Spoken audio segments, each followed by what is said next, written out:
The first book of Samuel. 1 Samuel, chapter 1. There was a certain man from Ramathaim, a Zuphite from the hill country of Ephraim, whose name was Elkanah, son of Jeroham, the son of Elihu, the son of Tohu, the son of Zuph, an Ephraimite. He had 2 wives. One was called Hannah, and the other Peninnah. Peninnah had children, but Hannah had none. Year after year, this man went up from his town to worship and sacrifice to the Lord Almighty at Shiloh, where Hophni and Phinehas, the 2 sons of Eli, were priests of the Lord. Whenever the day came for Elkanah to sacrifice, he would give portions of the meat to his wife Peninnah and to all her sons and daughters. But to Hannah he gave a double portion, because he loved her, and the Lord had closed her womb.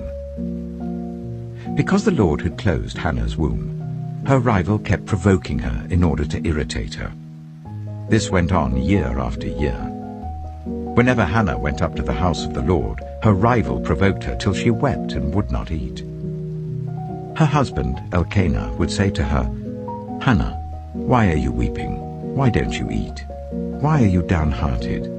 Don't I mean more to you than 10 sons?" Once, when they had finished eating and drinking in Shiloh, Hannah stood up. Now Eli the priest was sitting on his chair by the doorpost of the Lord's house. In her deep anguish, Hannah prayed to the Lord, weeping bitterly.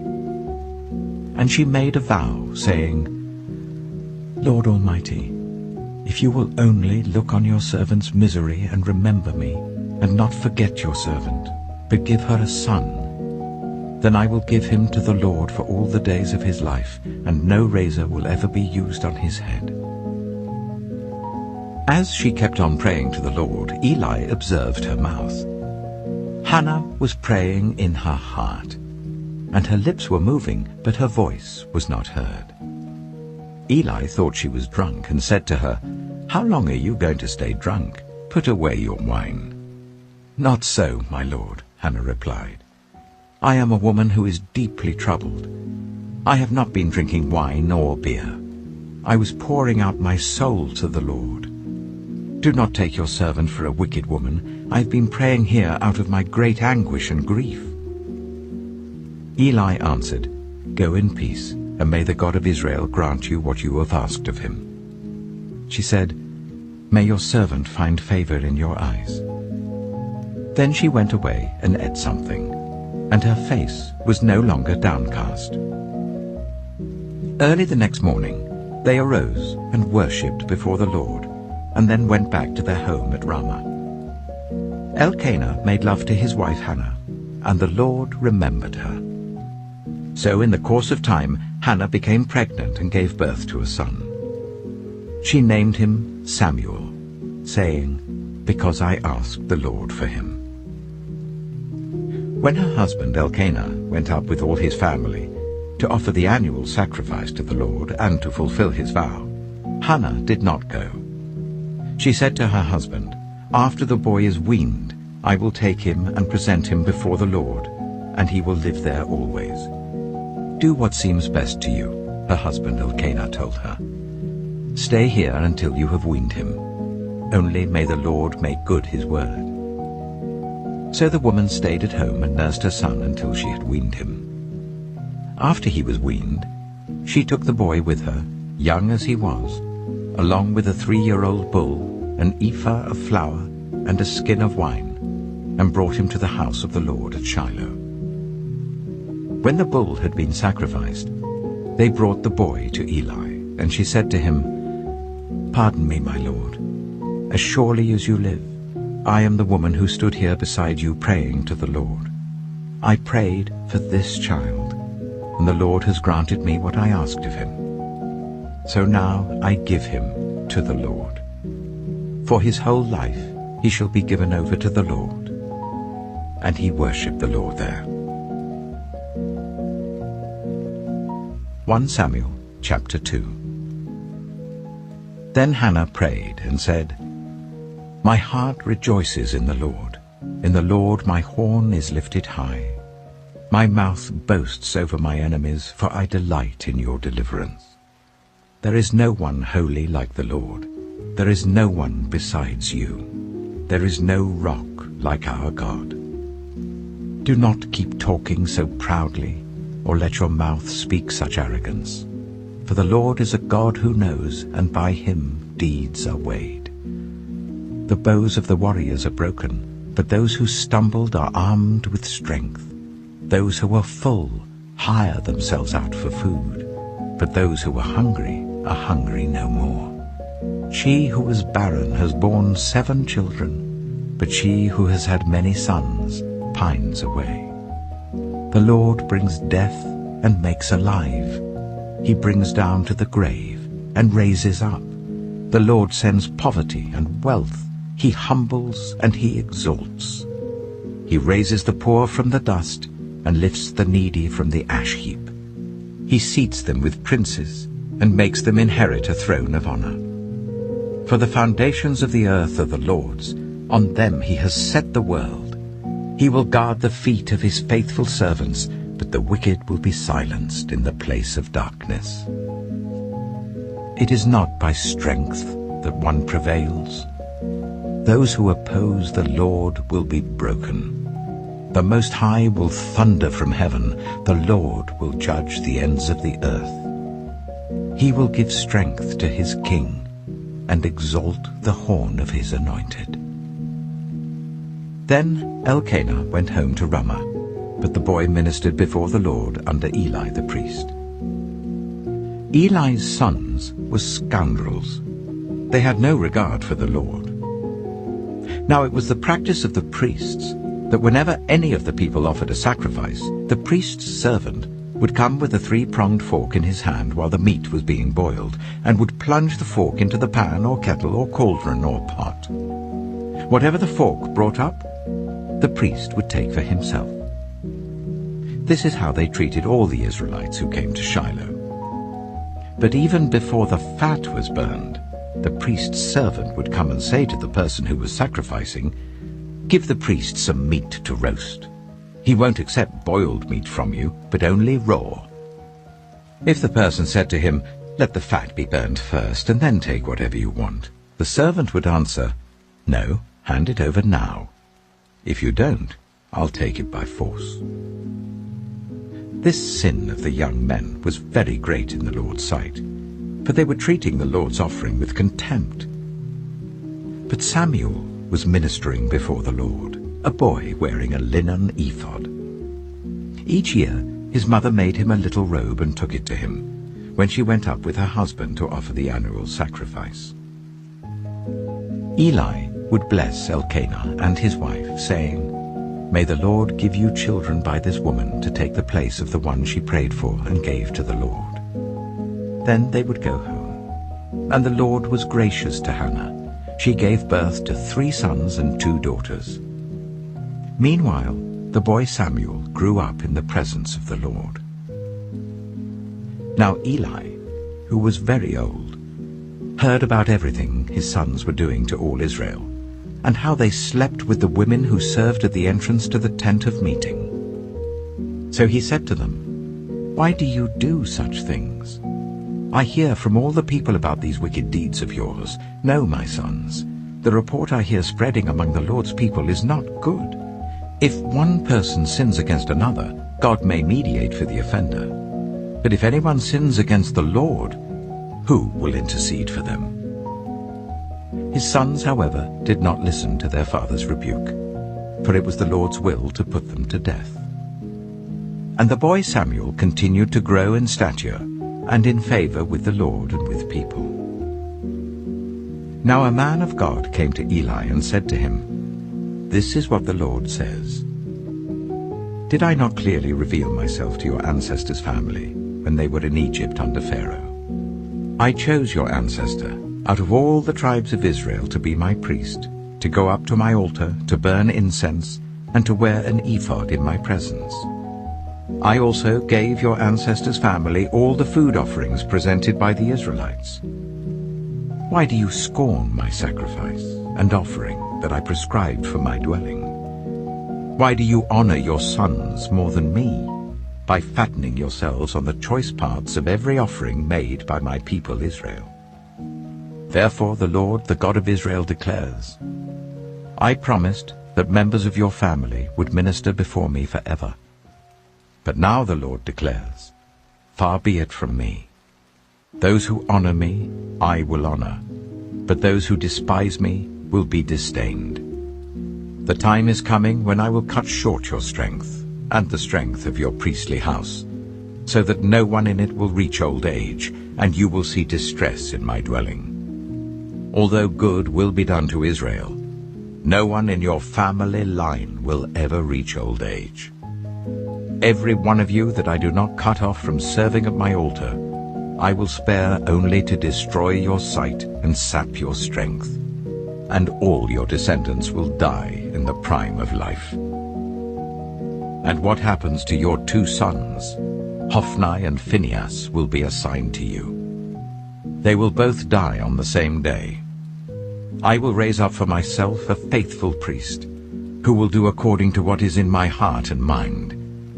I will firmly establish his priestly house, and they will minister before my anointed one always. Then everyone left in your family line will come and bow down before him for a piece of silver and a loaf of bread, and plead, appoint me to some priestly office, so that I can have food to eat. 1 Samuel chapter 3. The boy Samuel ministered before the Lord under Eli. In those days the word of the Lord was rare. There were not many visions. One night, Eli, whose eyes were becoming so weak that he could barely see, was lying down in his usual place. The lamp of God had not yet gone out, and Samuel was lying down in the house of the Lord where the ark of God was. Then the Lord called Samuel. Samuel answered, Here I am. And he ran to Eli and said, Here I am, you called me. But Eli said, I did not call. Go back and lie down. So he went and lay down. Again the Lord called Samuel.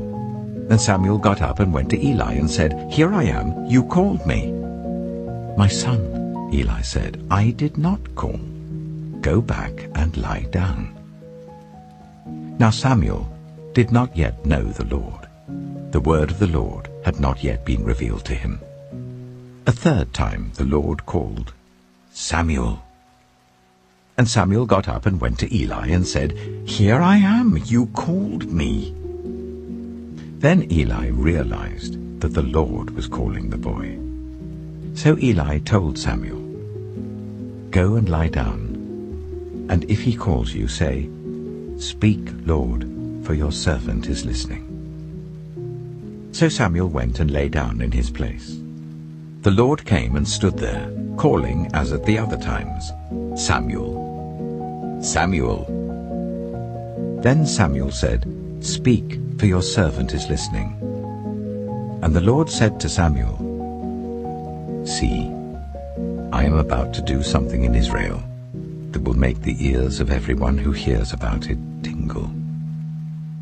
At that time I will carry out against Eli everything I spoke against his family, from beginning to end. For I told him that I would judge his family forever, because of the sin he knew about. His sons uttered blasphemies against God, and he failed to restrain them. Therefore I swore to the house of Eli, the guilt of Eli's house will never be atoned for by sacrifice or offering. Samuel lay down until morning, and then opened the doors of the house of the Lord. He was afraid to tell Eli the vision, but Eli called him and said, Samuel, my son. Samuel answered, Here I am. What was it he said to you? Eli asked. Do not hide it from me. May God deal with you, be it ever so severely, if you hide from me anything he told you. So Samuel told him everything, hiding nothing from him. Then Eli said, He is the Lord. Let him do what is good in his eyes. The Lord was with Samuel as he grew up, and he let none of Samuel's words fall to the ground. And all Israel from Dan to Beersheba recognized that Samuel was attested as a prophet of the Lord. The Lord continued to appear at Shiloh, and there he revealed himself to Samuel through his word. 1 Samuel chapter 4. And Samuel's word came to all Israel. Now the Israelites went out to fight against the Philistines. The Israelites camped at Ebenezer, and the Philistines at Aphek. The Philistines deployed their forces to meet Israel, and as the battle spread, Israel was defeated by the Philistines, who killed about 4,000 of them on the battlefield.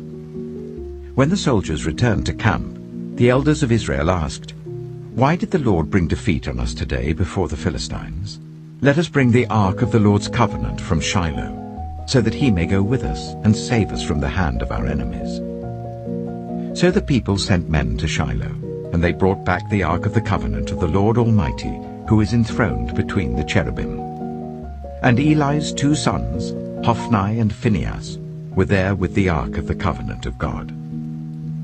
When the ark of the Lord's covenant came into the camp, all Israel raised such a great shout that the ground shook. Hearing the uproar, the Philistines asked, "What's all this shouting in the Hebrew camp?" When they learned that the ark of the Lord had come into the camp, the Philistines were afraid. "A god has come into the camp," they said. "Oh no, nothing like this has happened before. We're doomed. Who will deliver us from the hand of these mighty gods? They are the gods who struck the Egyptians with all kinds of plagues in the wilderness. Be strong, Philistines. Be men, or you will be subject to the Hebrews, as they have been to you. Be men and fight."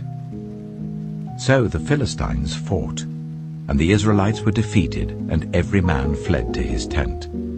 The slaughter was very great. Israel lost 30,000 foot soldiers.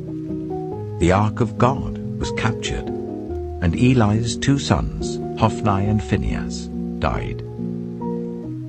That same day, a Benjaminite ran from the battle line and went to Shiloh with his clothes torn and dust on his head. When he arrived, there was Eli sitting on his chair by the side of the road, watching, because his heart feared for the ark of God. When the man entered the town and told what had happened, the whole town sent up a cry. Eli heard the outcry and asked, "What is the meaning of this uproar?" The man hurried over to Eli, who was 98 years old, and whose eyes had failed so that he could not see. He told Eli, "I have just come from the battle line. I fled from it this very day." Eli asked, "What happened, my son?" The man who brought the news replied, "Israel fled before the Philistines, and the army has suffered heavy losses. Also your 2 sons, Hophni and Phinehas, are dead, and the ark of God has been captured." When he mentioned the ark of God, Eli fell backwards off his chair by the side of the gate. His neck was broken, and he died, for he was an old man, and he was heavy. He had led Israel for 40 years. His daughter-in-law, the wife of Phinehas, was pregnant and near the time of delivery.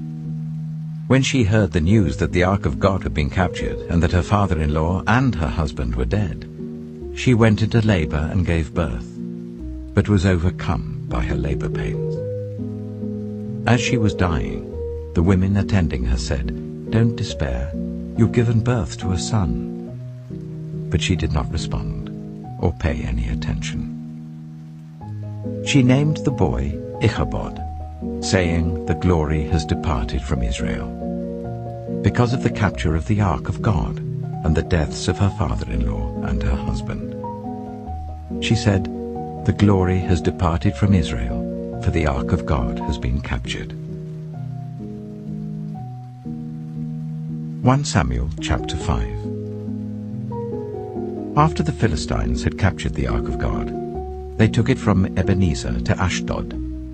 Then they carried the ark into Dagon's temple and set it beside Dagon. When the people of Ashdod rose early the next day, there was Dagon, fallen on his face on the ground before the ark of the Lord. They took Dagon and put him back in his place. But the following morning when they rose, there was Dagon, fallen on his face on the ground before the ark of the Lord. His head and hands had been broken off and were lying on the threshold. Only his body remained. That is why to this day neither the priests of Dagon nor any others who enter Dagon's temple at Ashdod step on the threshold. The Lord's hand was heavy on the people of Ashdod and its vicinity. He brought devastation on them and afflicted them with tumors. When the people of Ashdod saw what was happening, they said, "The ark of the God of Israel must not stay here with us, because his hand is heavy on us and on Dagon our God." So they called together all the rulers of the Philistines and asked them, "What shall we do with the ark of the God of Israel?" They answered, "Let the ark of the God of Israel be moved to Gath." So they moved the ark of the God of Israel. But after they had moved it, the Lord's hand was against that city, throwing it into a great panic. He afflicted the people of the city, both young and old, with an outbreak of tumors. So they sent the ark of God to Ekron. As the ark of God was entering Ekron, the people of Ekron cried out, "They have brought the ark of the God of Israel round to us to kill us and our people."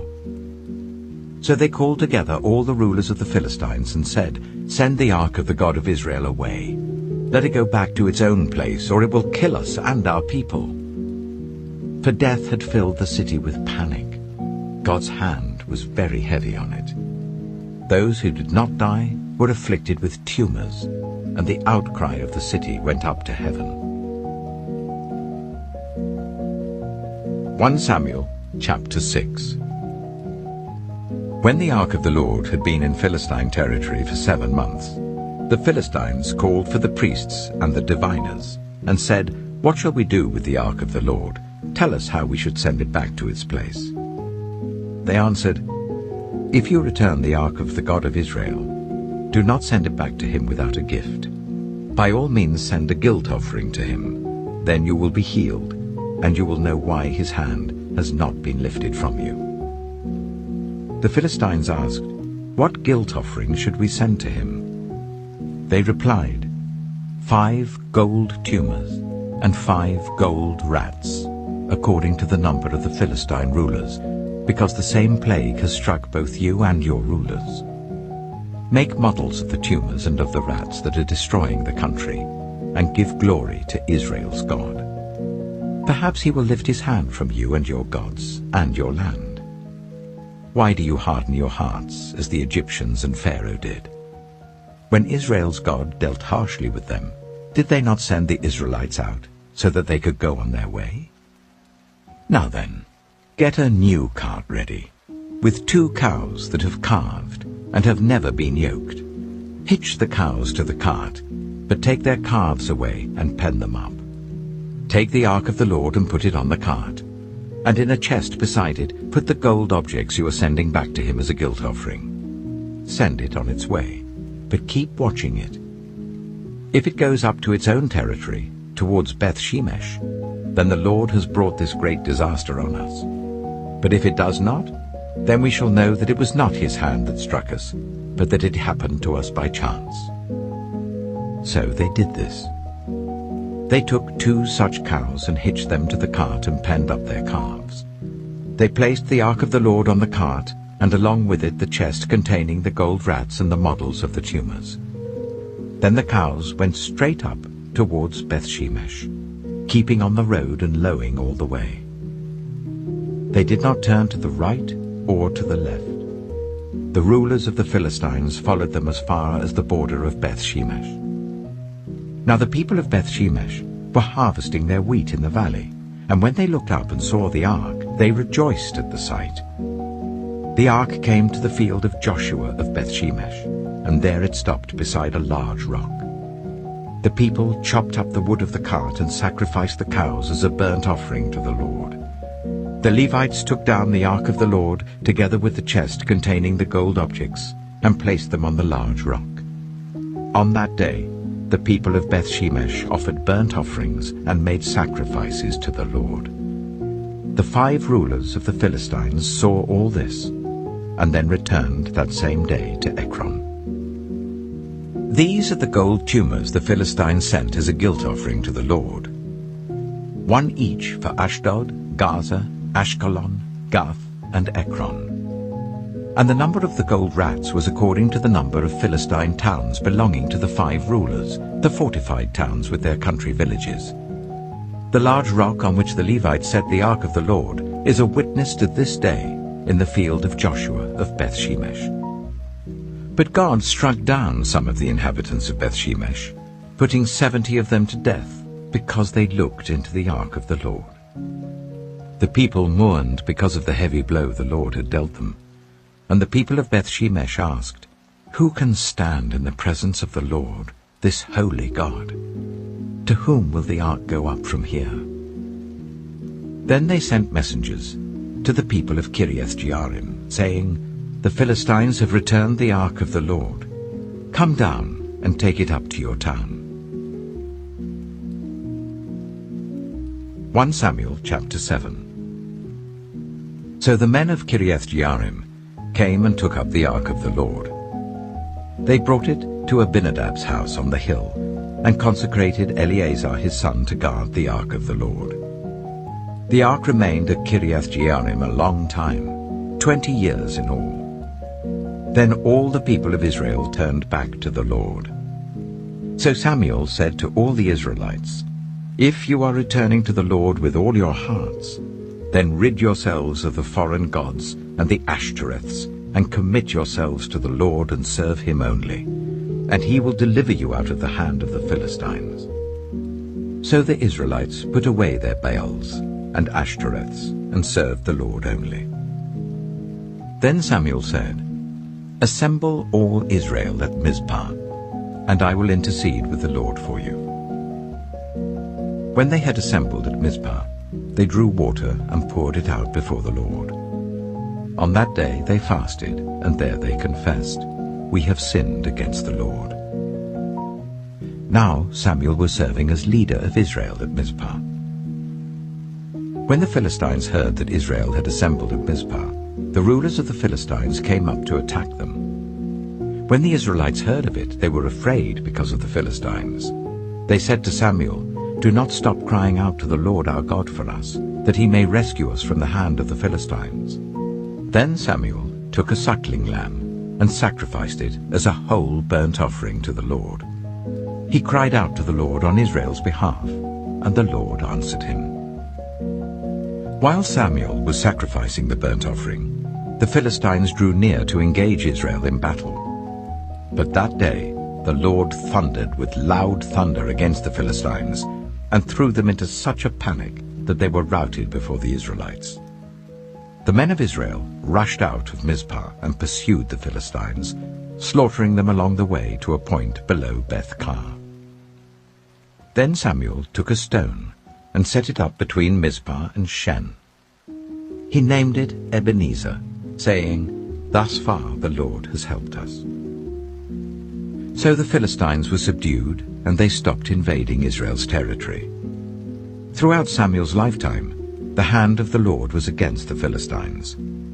The towns from Ekron to Gath that the Philistines had captured from Israel were restored to Israel, and Israel delivered the neighboring territory from the hands of the Philistines. And there was peace between Israel and the Amorites. Samuel continued as Israel's leader all the days of his life. From year to year, he went on a circuit from Bethel to Gilgal to Mizpah, judging Israel in all those places. But he always went back to Ramah, where his home was, and there he also held court for Israel. And he built an altar there to the Lord. 1 Samuel chapter 8. When Samuel grew old, he appointed his sons as Israel's leaders. The name of his firstborn was Joel, and the name of his second was Abijah, and they served at Beersheba. But his sons did not follow his ways. They turned aside after dishonest gain, and accepted bribes and perverted justice. So all the elders of Israel gathered together and came to Samuel at Ramah. They said to him, "You are old, and your sons do not follow your ways. Now appoint a king to lead us, such as all the other nations have." But when they said, "Give us a king to lead us," this displeased Samuel. So he prayed to the Lord. And the Lord told him, "Listen to all that the people are saying to you. It is not you they have rejected, but they have rejected me as their king, as they have done from the day I brought them up out of Egypt until this day, forsaking me and serving other gods. So they are doing to you. Now listen to them, but warn them solemnly, and let them know what the king who will reign over them will claim as his rights." Samuel told all the words of the Lord to the people who were asking him for a king. He said, "This is what the king who will reign over you will claim as his rights. He will take your sons and make them serve with his chariots and horses, and they will run in front of his chariots. Some he will assign to be commanders of thousands and commanders of 50s, and others to plough his ground and reap his harvest, and still others to make weapons of war and equipment for his chariots. He will take your daughters to be perfumers and cooks and bakers. He will take the best of your fields and vineyards and olive groves and give them to his attendants. He will take 1/10 of your grain and of your vintage and give it to his officials and attendants. Your male and female servants and the best of your cattle and donkeys he will take for his own use. He will take 1/10 of your flocks, and you yourselves will become his slaves. When that day comes, you will cry out for relief from the king you have chosen, but the Lord will not answer you in that day." But the people refused to listen to Samuel. "No," they said, "we want a king over us. Then we shall be like all the other nations, with a king to lead us, and to go out before us and fight our battles." When Samuel heard all that the people said, he repeated it before the Lord. The Lord answered, "Listen to them, and give them a king." Then Samuel said to the Israelites, "Everyone go back to your own town." 1 Samuel chapter 9. There was a Benjaminite, a man of standing, whose name was Kish, son of Abiel, the son of Zeror, the son of Bechorath, and the son of Aphiah of Benjamin. Kish had a son named Saul, as handsome a young man as could be found anywhere in Israel, and he was a head taller than anyone else. Now the donkeys belonging to Saul's father, Kish, were lost, and Kish said to his son Saul, "Take one of the servants with you and go and look for the donkeys." So he passed through the hill country of Ephraim and through the area around Shalisha, but they did not find them. They went on into the district of Shaalim, but the donkeys were not there. Then he passed through the territory of Benjamin, but they did not find them. When they reached the district of Zuph, Saul said to the servant who was with him, "Come, let's go back, or my father will stop thinking about the donkeys and start worrying about us." But the servant replied, "Look, in this town there is a man of God. He is highly respected, and everything he says comes true. Let's go there now. Perhaps he will tell us what way to take." Saul said to his servant, "If we go, what can we give the man? The food in our sacks is gone. We have no gift to take to the man of God. What do we have?" The servant answered him again. "Look," he said, "I have 1/4 shekel of silver. I will give it to the man of God, so that he will tell us what way to take." Formerly in Israel, if someone went to inquire of God, they would say, "Come, let us go to the seer," because the prophet of today used to be called a seer. "Good," Saul said to his servant. "Come, let's go." So they set out for the town where the man of God was. As they were going up the hill to the town, they met some young women coming out to draw water, and they asked them, "Is the seer here?" "He is," they answered. "He's ahead of you. Hurry now, he has just come to our town today, for the people have a sacrifice at the high place. As soon as you enter the town, you will find him before he goes up to the high place to eat. The people will not begin eating until he comes, because he must bless the sacrifice. Afterwards, those who are invited will eat. Go up now. You should find him about this time." They went up to the town, and as they were entering it, there was Samuel coming towards them on his way up to the high place. Now the day before Saul came, the Lord had revealed this to Samuel. "About this time tomorrow, I will send you a man from the land of Benjamin. Anoint him ruler over my people Israel. He will deliver them from the hand of the Philistines. I have looked on my people, for their cry has reached me." When Samuel caught sight of Saul, the Lord said to him, "This is the man I spoke to you about. He will govern my people." Saul approached Samuel in the gateway and asked, "Would you please tell me where the seer's house is?"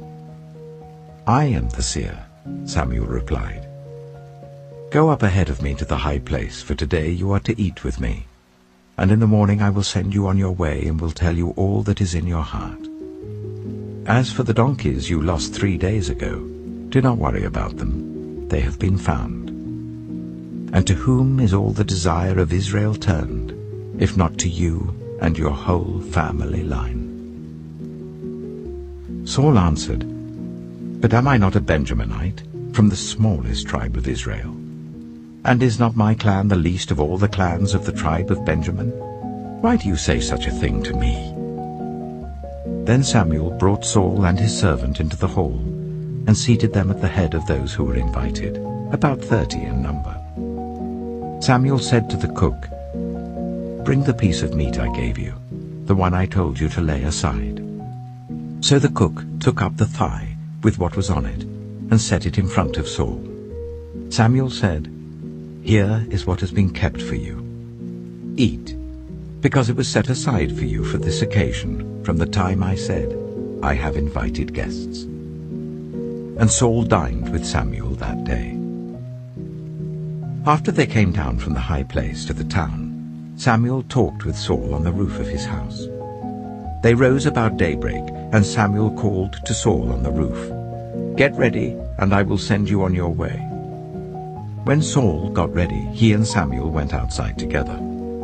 As they were going down to the edge of the town, Samuel said to Saul, "Tell the servant to go on ahead of us." And the servant did so.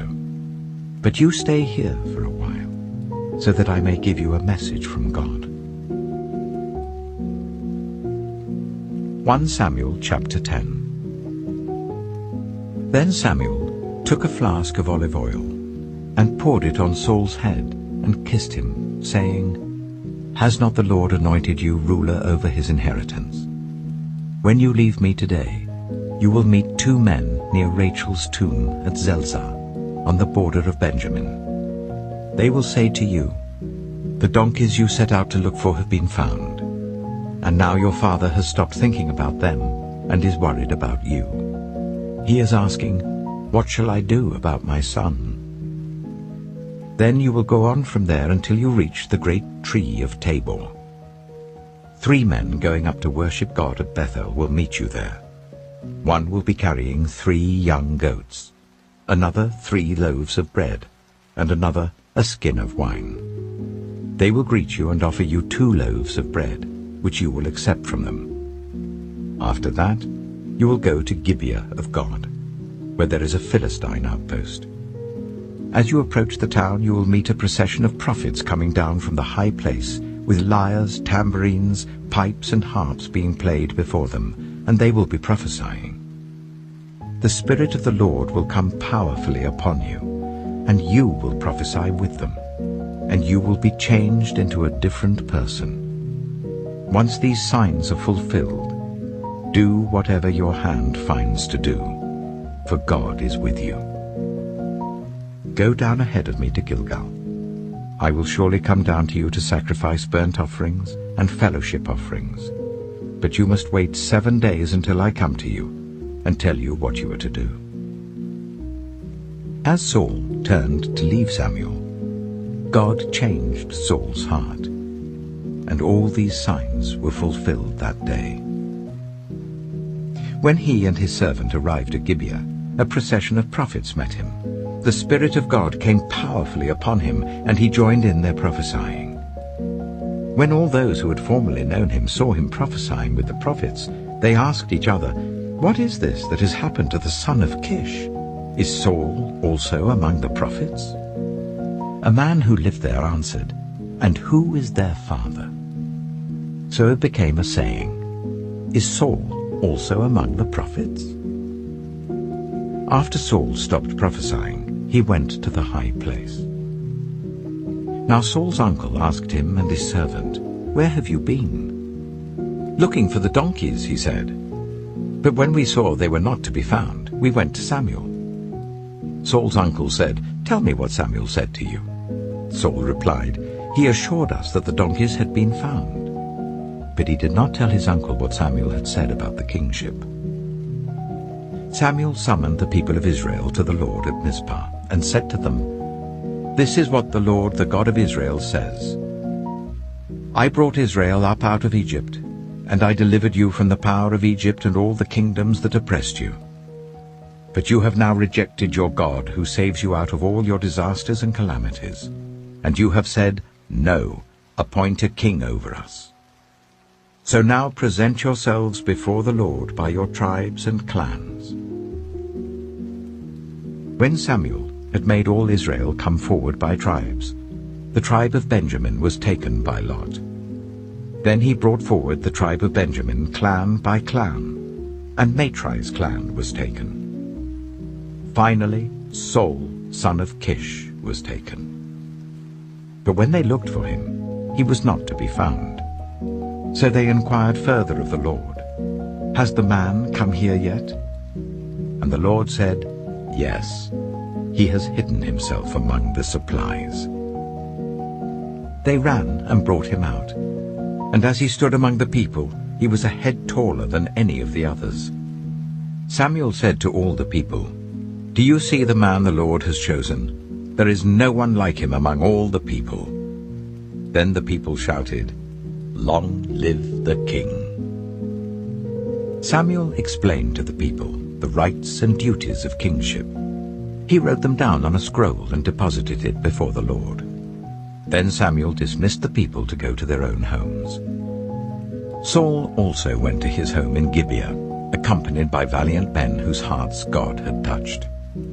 But some scoundrels said, "How can this fellow save us?" They despised him and brought him no gifts, but Saul kept silent. 1 Samuel chapter 11. Nahash the Ammonite went up and besieged Jabesh-Gilead. And all the men of Jabesh said to him, "Make a treaty with us, and we will be subject to you." But Nahash the Ammonite replied, "I will make a treaty with you only on the condition that I gouge out the right eye of every one of you, and so bring disgrace on all Israel." The elders of Jabesh said to him, "Give us 7 days so that we can send messengers throughout Israel. If no one comes to rescue us, we will surrender to you." When the messengers came to Gibeah of Saul and reported these terms to the people, they all wept aloud. Just then Saul was returning from the fields behind his oxen. And he asked, "What is wrong with everyone? Why are they weeping?" Then they repeated to him what the men of Jabesh had said. When Saul heard their words, the Spirit of God came powerfully upon him, and he burned with anger. He took a pair of oxen, cut them into pieces, and sent the pieces by messengers throughout Israel, proclaiming, "This is what will be done to the oxen of anyone who does not follow Saul and Samuel."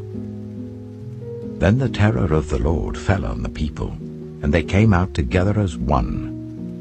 When Saul mustered them at Bezek, the men of Israel numbered 300,000, and those of Judah 30,000. They told the messengers who had come, "Say to the men of Jabesh-Gilead, by the time the sun is hot tomorrow, you will be rescued." When the messengers went and reported this to the men of Jabesh, they were elated.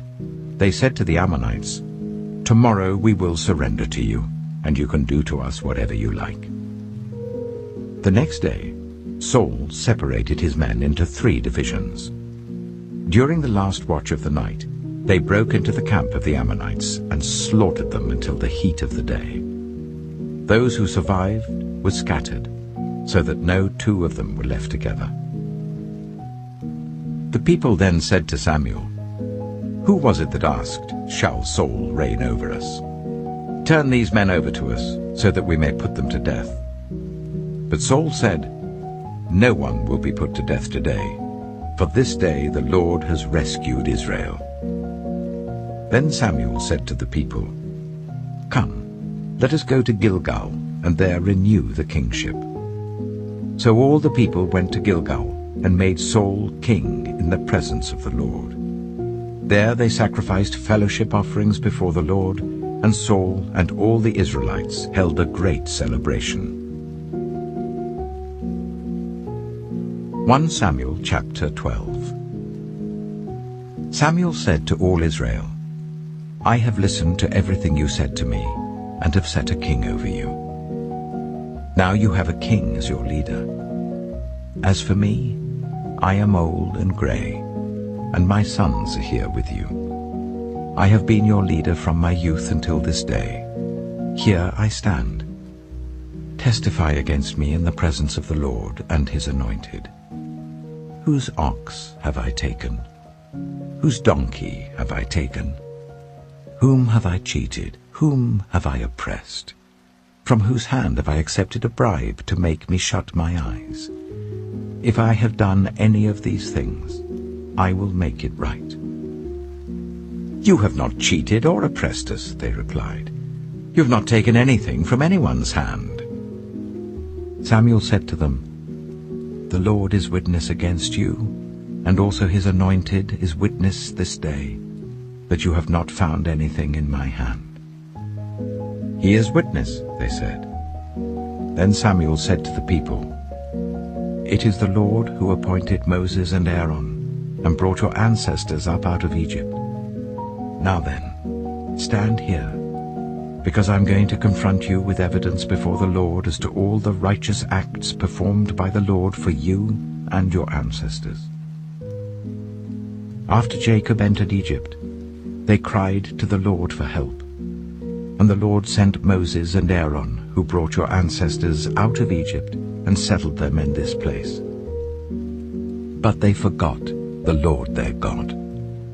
So he sold them into the hands of Sisera, the commander of the army of Hazor, and into the hands of the Philistines and the king of Moab, who fought against them.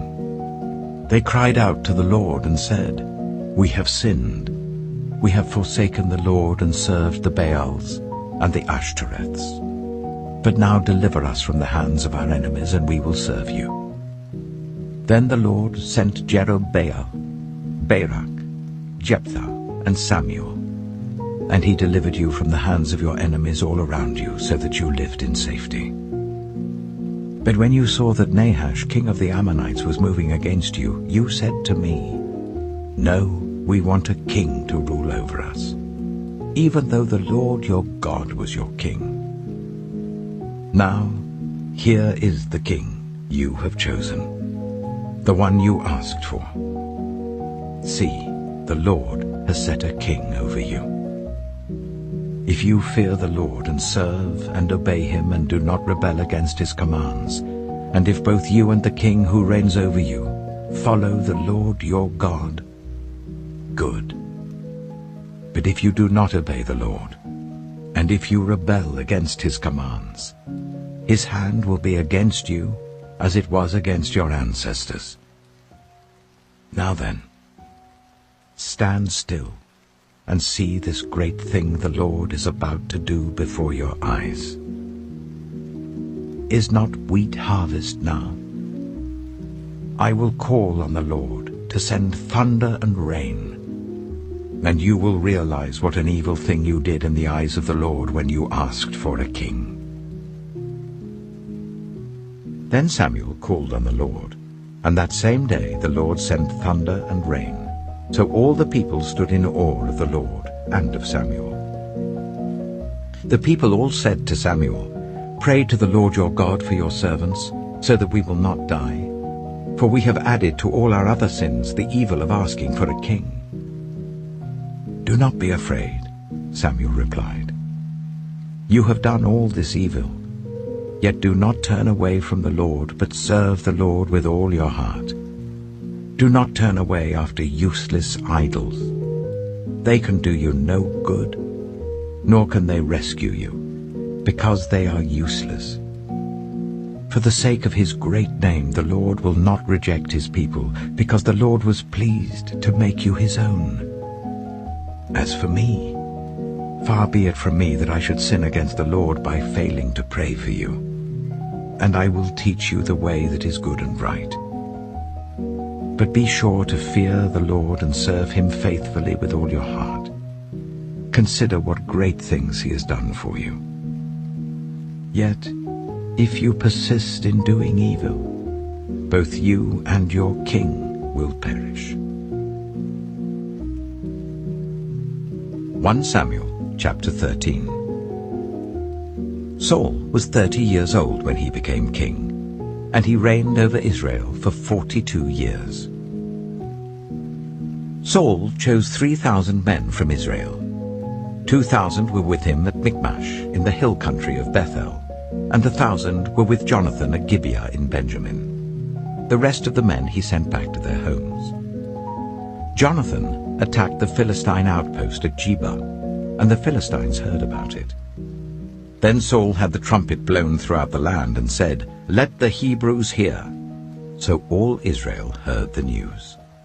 Saul has attacked the Philistine outpost, and now Israel has become obnoxious to the Philistines. And the people were summoned to join Saul at Gilgal. The Philistines assembled to fight Israel, with 3,000 chariots, 6,000 charioteers, and soldiers as numerous as the sand on the seashore. They went up and camped at Michmash, east of Bethaven. When the Israelites saw that their situation was critical and that their army was hard-pressed, they hid in caves and thickets among the rocks, and in pits and cisterns. Some Hebrews even crossed the Jordan to the land of Gad and Gilead. Saul remained at Gilgal, and all the troops with him were quaking with fear. He waited for 7 days, the time set by Samuel. But Samuel did not come to Gilgal, and Saul's men began to scatter. So he said, "Bring me the burnt offering and the fellowship offerings." And Saul offered up the burnt offering. Just as he finished making the offering, Samuel arrived, and Saul went out to greet him. "What have you done?" asked Samuel. Saul replied, "When I saw that the men were scattering, and that you did not come at the set time, and that the Philistines were assembling at Michmash, I thought, now the Philistines will come down against me at Gilgal, and I have not sought the Lord's favor. So I felt compelled to offer the burnt offering." "Oh, you have done a foolish thing," Samuel said. "You have not kept the command the Lord your God gave you. If you had, he would have established your kingdom over Israel for all time. But now your kingdom will not endure. The Lord has sought out a man after his own heart, and appointed him ruler of his people, because you have not kept the Lord's command." Then Samuel left Gilgal and went up to Gibeah in Benjamin. And Saul counted the men who were with him. They numbered about 600. Saul and his son Jonathan and the men with them were staying at Gibeah of Benjamin, while the Philistines camped at Michmash. Raiding parties went out from the Philistine camp in 3 detachments. One turned towards Ophrah in the vicinity of Shual, another towards Beth-horon, and the third towards the borderland overlooking the valley of Zeboim, facing the wilderness. Not a blacksmith could be found in the whole land of Israel, because the Philistines had said, "Otherwise the Hebrews will make swords and spears." So all Israel went down to the Philistines to have their plowshares, mattocks, axes, and sickles sharpened. The price was 2/3 of a shekel for sharpening plowshares and mattocks, and 1/3 of a shekel for sharpening forks and axes, and for repointing goads. So on the day of the battle, not a soldier with Saul and Jonathan had a sword or spear in his hand. Only Saul and his son Jonathan had them. Now a detachment of Philistines had gone out to the pass at Michmash. 1 Samuel chapter 14. One day, Jonathan, son of Saul, said to his young armor-bearer, "Come, let's go over to the Philistine outpost on the other side." But he did not tell his father. Saul was staying on the outskirts of Gibeah, under a pomegranate tree in Migron. With him were about 600 men, among whom was Ahijah, who was wearing an ephod. He was a son of Ichabod's brother, Ahitub, son of Phinehas, the son of Eli, the Lord's priest in Shiloh. No one was aware that Jonathan had left.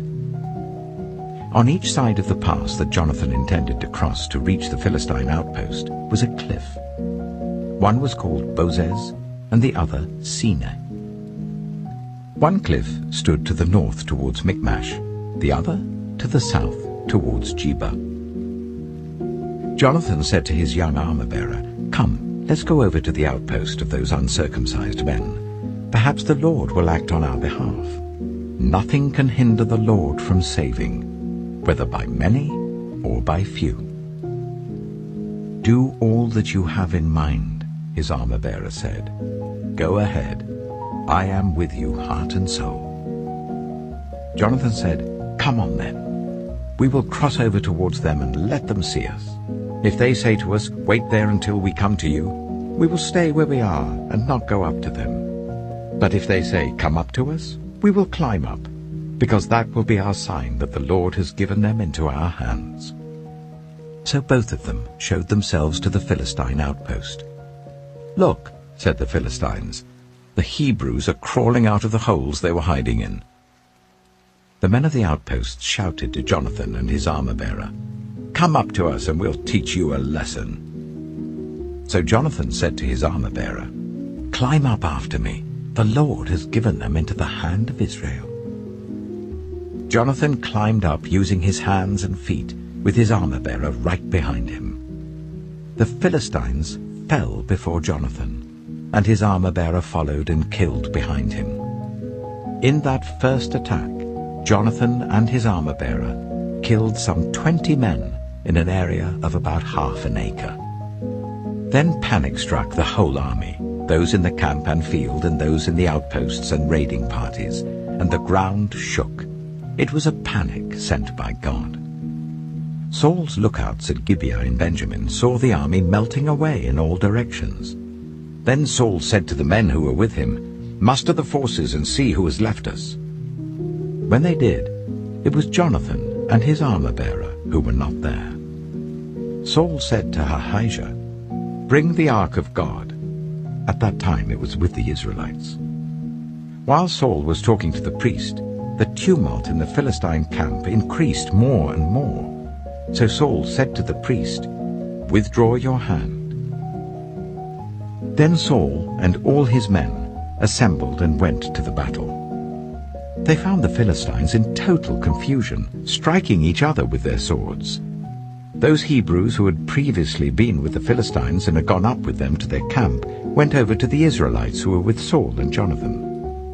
When all the Israelites who had hidden in the hill country of Ephraim heard that the Philistines were on the run, they joined the battle in hot pursuit.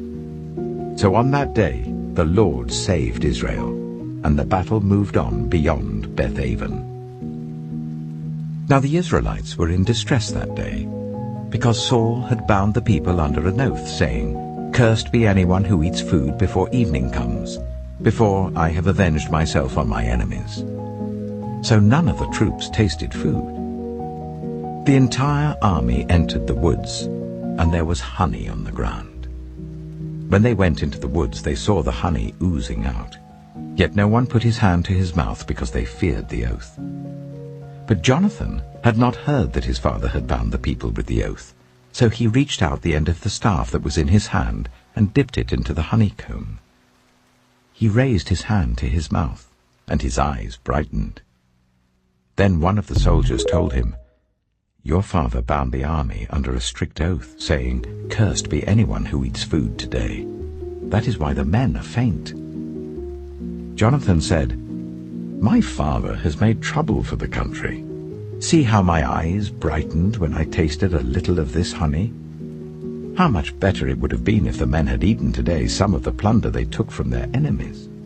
Would not the slaughter of the Philistines have been even greater?" That day, after the Israelites had struck down the Philistines from Michmash to Ajalon, they were exhausted. They pounced on the plunder, and, taking sheep, cattle, and calves, they butchered them on the ground and ate them, together with the blood. Then someone said to Saul, "Look, the men are sinning against the Lord by eating meat that has blood in it." "You have broken faith," he said. "Roll a large stone over here at once." Then he said, "Go out among the men and tell them, 'Each of you bring me your cattle and sheep, and slaughter them here and eat them. Do not sin against the Lord by eating meat with blood still in it.'" So everyone brought his ox that night and slaughtered it there.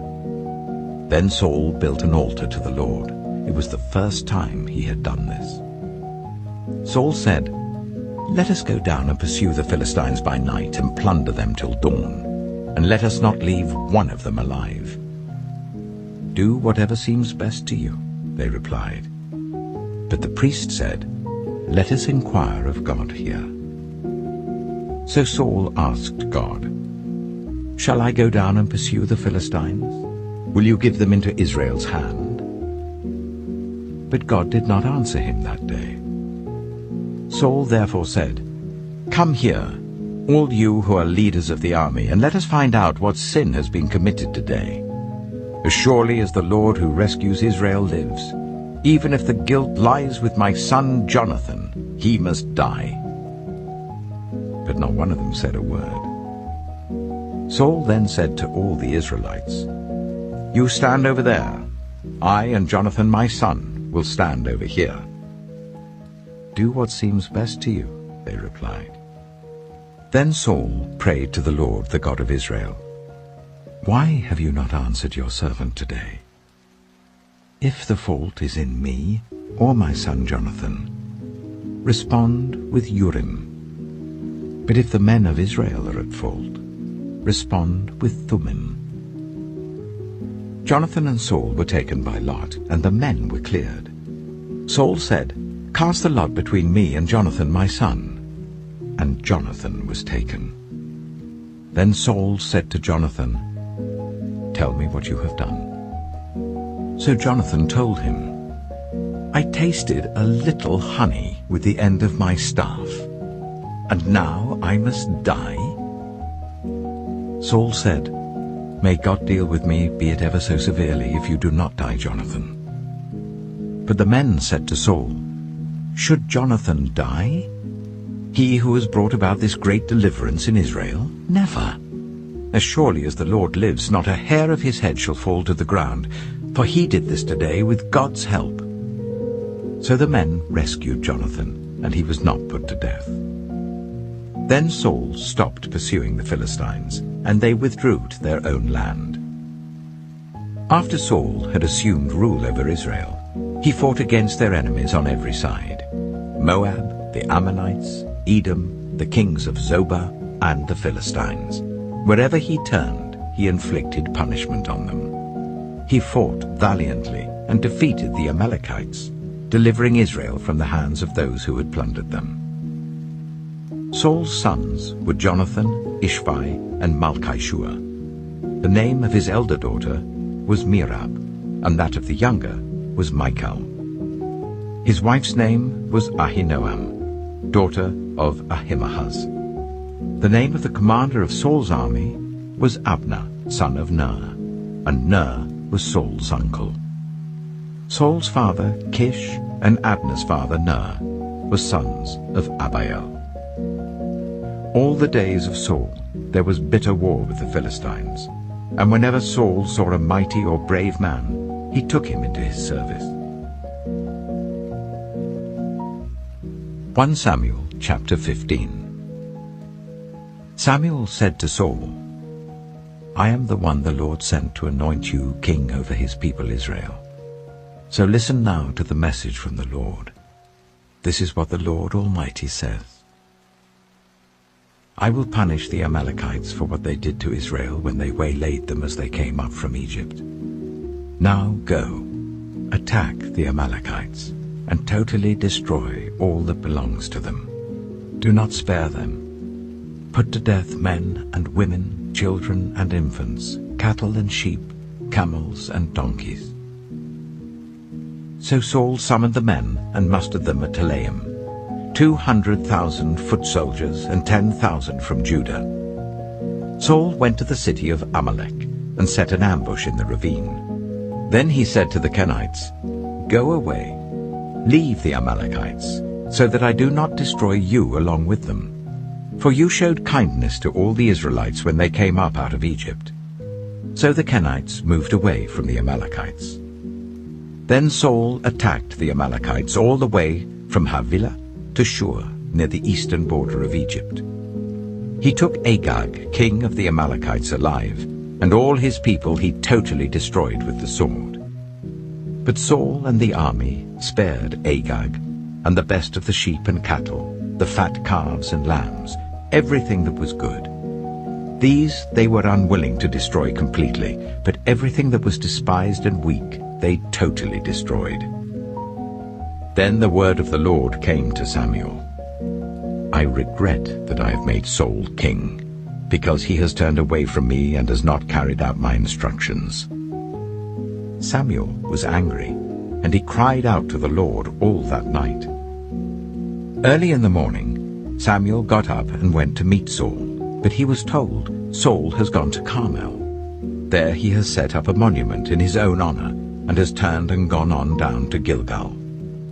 When Samuel reached him, Saul said, The Lord bless you. I have carried out the Lord's instructions. But Samuel said, What then is this bleating of sheep in my ears? What is this lowing of cattle that I hear? Saul answered, The soldiers brought them from the Amalekites. They spared the best of the sheep and cattle to sacrifice to the Lord your God, but we totally destroyed the rest. Enough, Samuel said to Saul. Let me tell you what the Lord said to me last night. Tell me, Saul replied. Samuel said, Although you were once small in your own eyes, did you not become the head of the tribes of Israel? The Lord anointed you king over Israel, and he sent you on a mission, saying, Go and completely destroy those wicked people, the Amalekites. Wage war against them until you have wiped them out. Why did you not obey the Lord? Why did you pounce on the plunder and do evil in the eyes of the Lord? But I did obey the Lord, Saul said. I went on the mission the Lord assigned me. I completely destroyed the Amalekites and brought back Agag, their king. The soldiers took sheep and cattle from the plunder, the best of what was devoted to God, in order to sacrifice them to the Lord your God at Gilgal. But Samuel replied, Does the Lord delight in burnt offerings and sacrifices as much as in obeying the Lord? To obey is better than sacrifice, and to heed is better than the fat of rams. For rebellion is like the sin of divination, and arrogance like the evil of idolatry. Because you have rejected the word of the Lord, he has rejected you as king. Then Saul said to Samuel, I have sinned. I violated the Lord's command and your instructions. I was afraid of the men, and so I gave in to them. Now I beg you, forgive my sin and come back with me, so that I may worship the Lord. But Samuel said to him, I will not go back with you. You have rejected the word of the Lord, and the Lord has rejected you as king over Israel. As Samuel turned to leave, Saul caught hold of the hem of his robe, and it tore. Samuel said to him, The Lord has torn the kingdom of Israel from you today. and has given it to one of your neighbors, to one better than you. He who is the glory of Israel does not lie or change his mind, for he is not a human being that he should change his mind. Saul replied, I have sinned, but please honor me before the elders of my people and before Israel. Come back with me so that I may worship the Lord your God. So Samuel went back with Saul, and Saul worshipped the Lord. Then Samuel said, Bring me Agag, king of the Amalekites. Agag came to him in chains, and he thought, Surely the bitterness of death is past. But Samuel said, As your sword has made women childless, so will your mother be childless among women. And Samuel put Agag to death before the Lord at Gilgal. Then Samuel left for Ramah, but Saul went up to his home in Gibeah of Saul. Until the day Samuel died, he did not go to see Saul again, though Samuel mourned for him. And the Lord regretted that he had made Saul king over Israel. 1 Samuel chapter 16. The Lord said to Samuel, How long will you mourn for Saul, since I have rejected him as king over Israel? Fill your horn with oil and be on your way. I am sending you to Jesse of Bethlehem. I have chosen one of his sons to be king. But Samuel said, How can I go? If Saul hears about it, he will kill me. The Lord said, Take a heifer with you and say, I have come to sacrifice to the Lord. Invite Jesse to the sacrifice, and I will show you what to do. You are to anoint for me the one I indicate. Samuel did what the Lord said. When he arrived at Bethlehem, the elders of the town trembled when they met him. They asked, Do you come in peace? Samuel replied, Yes, in peace. I have come to sacrifice to the Lord. Consecrate yourselves and come to the sacrifice with me. Then he consecrated Jesse and his sons and invited them to the sacrifice. When they arrived, Samuel saw Eliab and thought, Surely the Lord's anointed stands here before the Lord. But the Lord said to Samuel, Do not consider his appearance or his height, for I have rejected him. The Lord does not look at the things people look at. People look at the outward appearance, but the Lord looks at the heart. Then Jesse called Abinadab and made him pass in front of Samuel. But Samuel said, The Lord has not chosen this one either.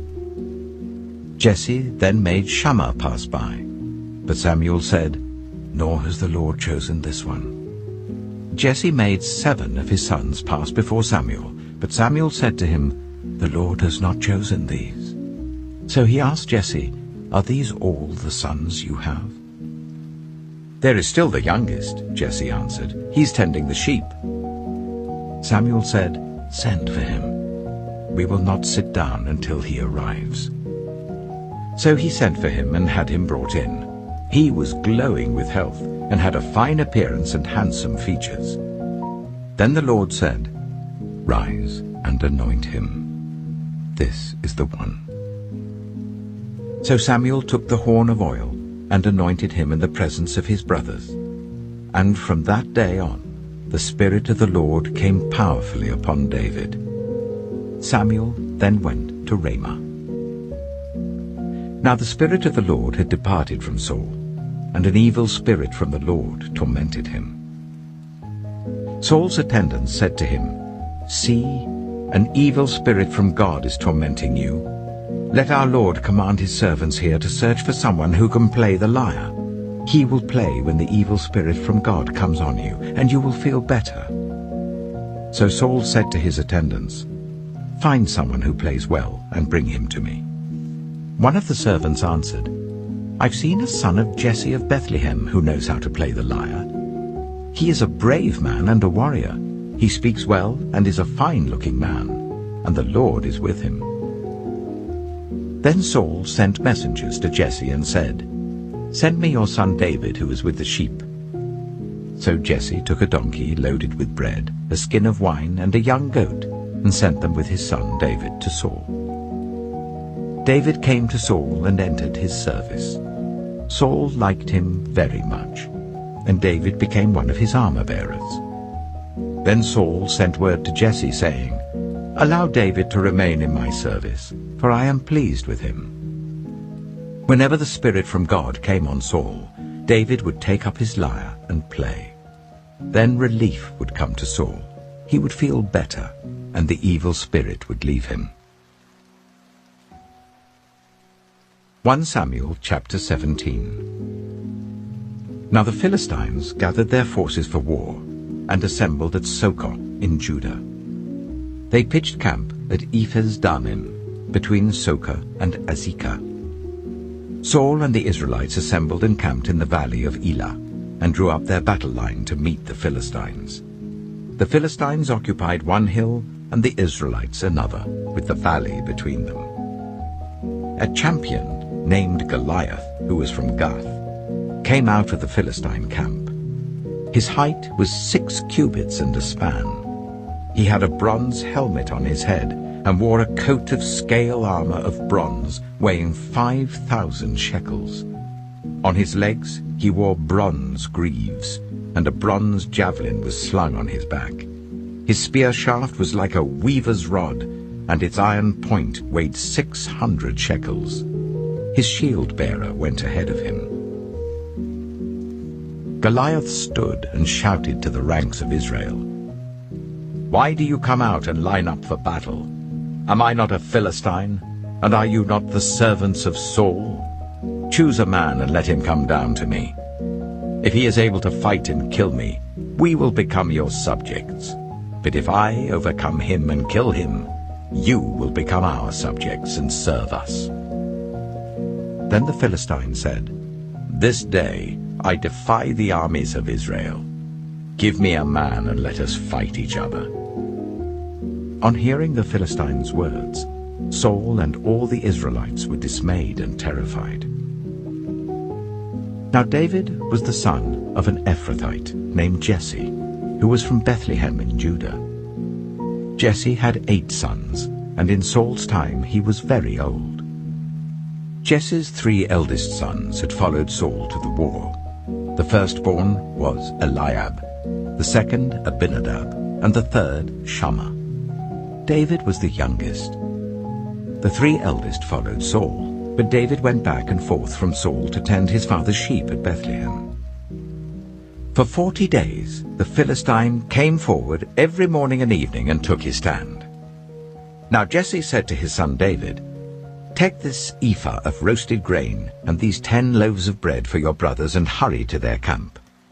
Take along these 10 cheeses to the commander of their unit. See how your brothers are and bring back some assurance from them. They are with Saul and all the men of Israel in the valley of Elah, fighting against the Philistines."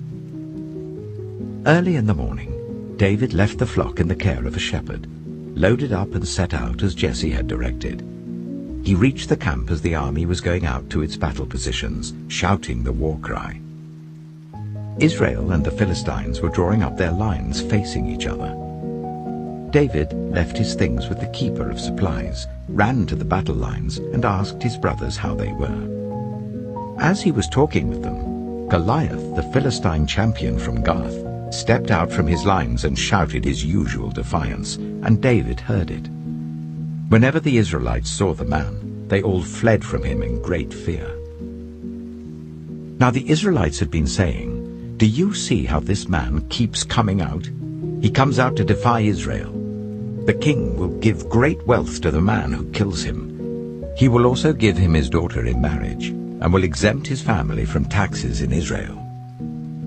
David asked the men standing near him, "What will be done for the man who kills this Philistine and removes this disgrace from Israel? Who is this uncircumcised Philistine that he should defy the armies of the living God?" They repeated to him what they had been saying, and told him, "This is what will be done for the man who kills him." When Eliab, David's eldest brother, heard him speaking with the men, he burned with anger at him and asked, "Why have you come down here?" And with whom did you leave those few sheep in the wilderness? I know how conceited you are, and how wicked your heart is. You came down only to watch the battle." "Now what have I done?" said David. "Can't I even speak?" He then turned away to someone else and brought up the same matter, and the men answered him as before. What David said was overheard and reported to Saul, and Saul sent for him. David said to Saul, "Let no one lose heart on account of this Philistine. Your servant will go and fight him." Saul replied, "You are not able to go out against this Philistine and fight him. You're only a young man, and he has been a warrior from his youth." But David said to Saul, "Your servant has been keeping his father's sheep. When a lion or a bear came and carried off a sheep from the flock, I went after it, struck it, and rescued the sheep from its mouth. When it turned on me, I seized it by its hair, struck it, and killed it. Your servant has killed both the lion and the bear. This uncircumcised Philistine will be like one of them, because he has defied the armies of the living God. The Lord who rescued me from the paw of the lion and the paw of the bear will rescue me from the hand of this Philistine." Saul said to David, "Go, and the Lord be with you." Then Saul dressed David in his own tunic.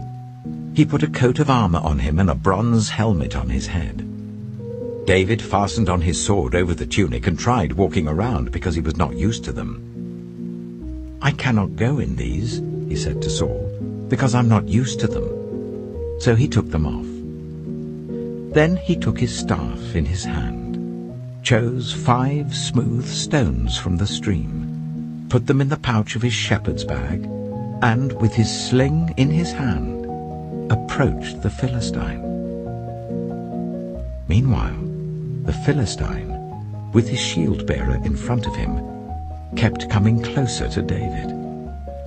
He looked David over and saw that he was little more than a boy, glowing with health and handsome, and he despised him. He said to David, "Am I a dog that you come at me with sticks?" And the Philistine cursed David by his gods. "Come here," he said, "and I'll give your flesh to the birds and the wild animals."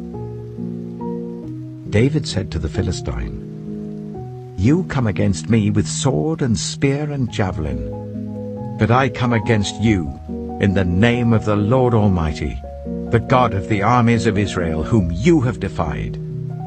This day the Lord will deliver you into my hands, and I'll strike you down and cut off your head. This very day I will give the carcasses of the Philistine army to the birds and the wild animals, and the whole world will know that there is a God in Israel. All those gathered here will know that it is not by sword or spear that the Lord saves, for the battle is the Lord's, and he will give all of you into our hands." As the Philistine moved closer to attack him, David ran quickly towards the battle line to meet him. Reaching into his bag and taking out a stone, he slung it and struck the Philistine on the forehead.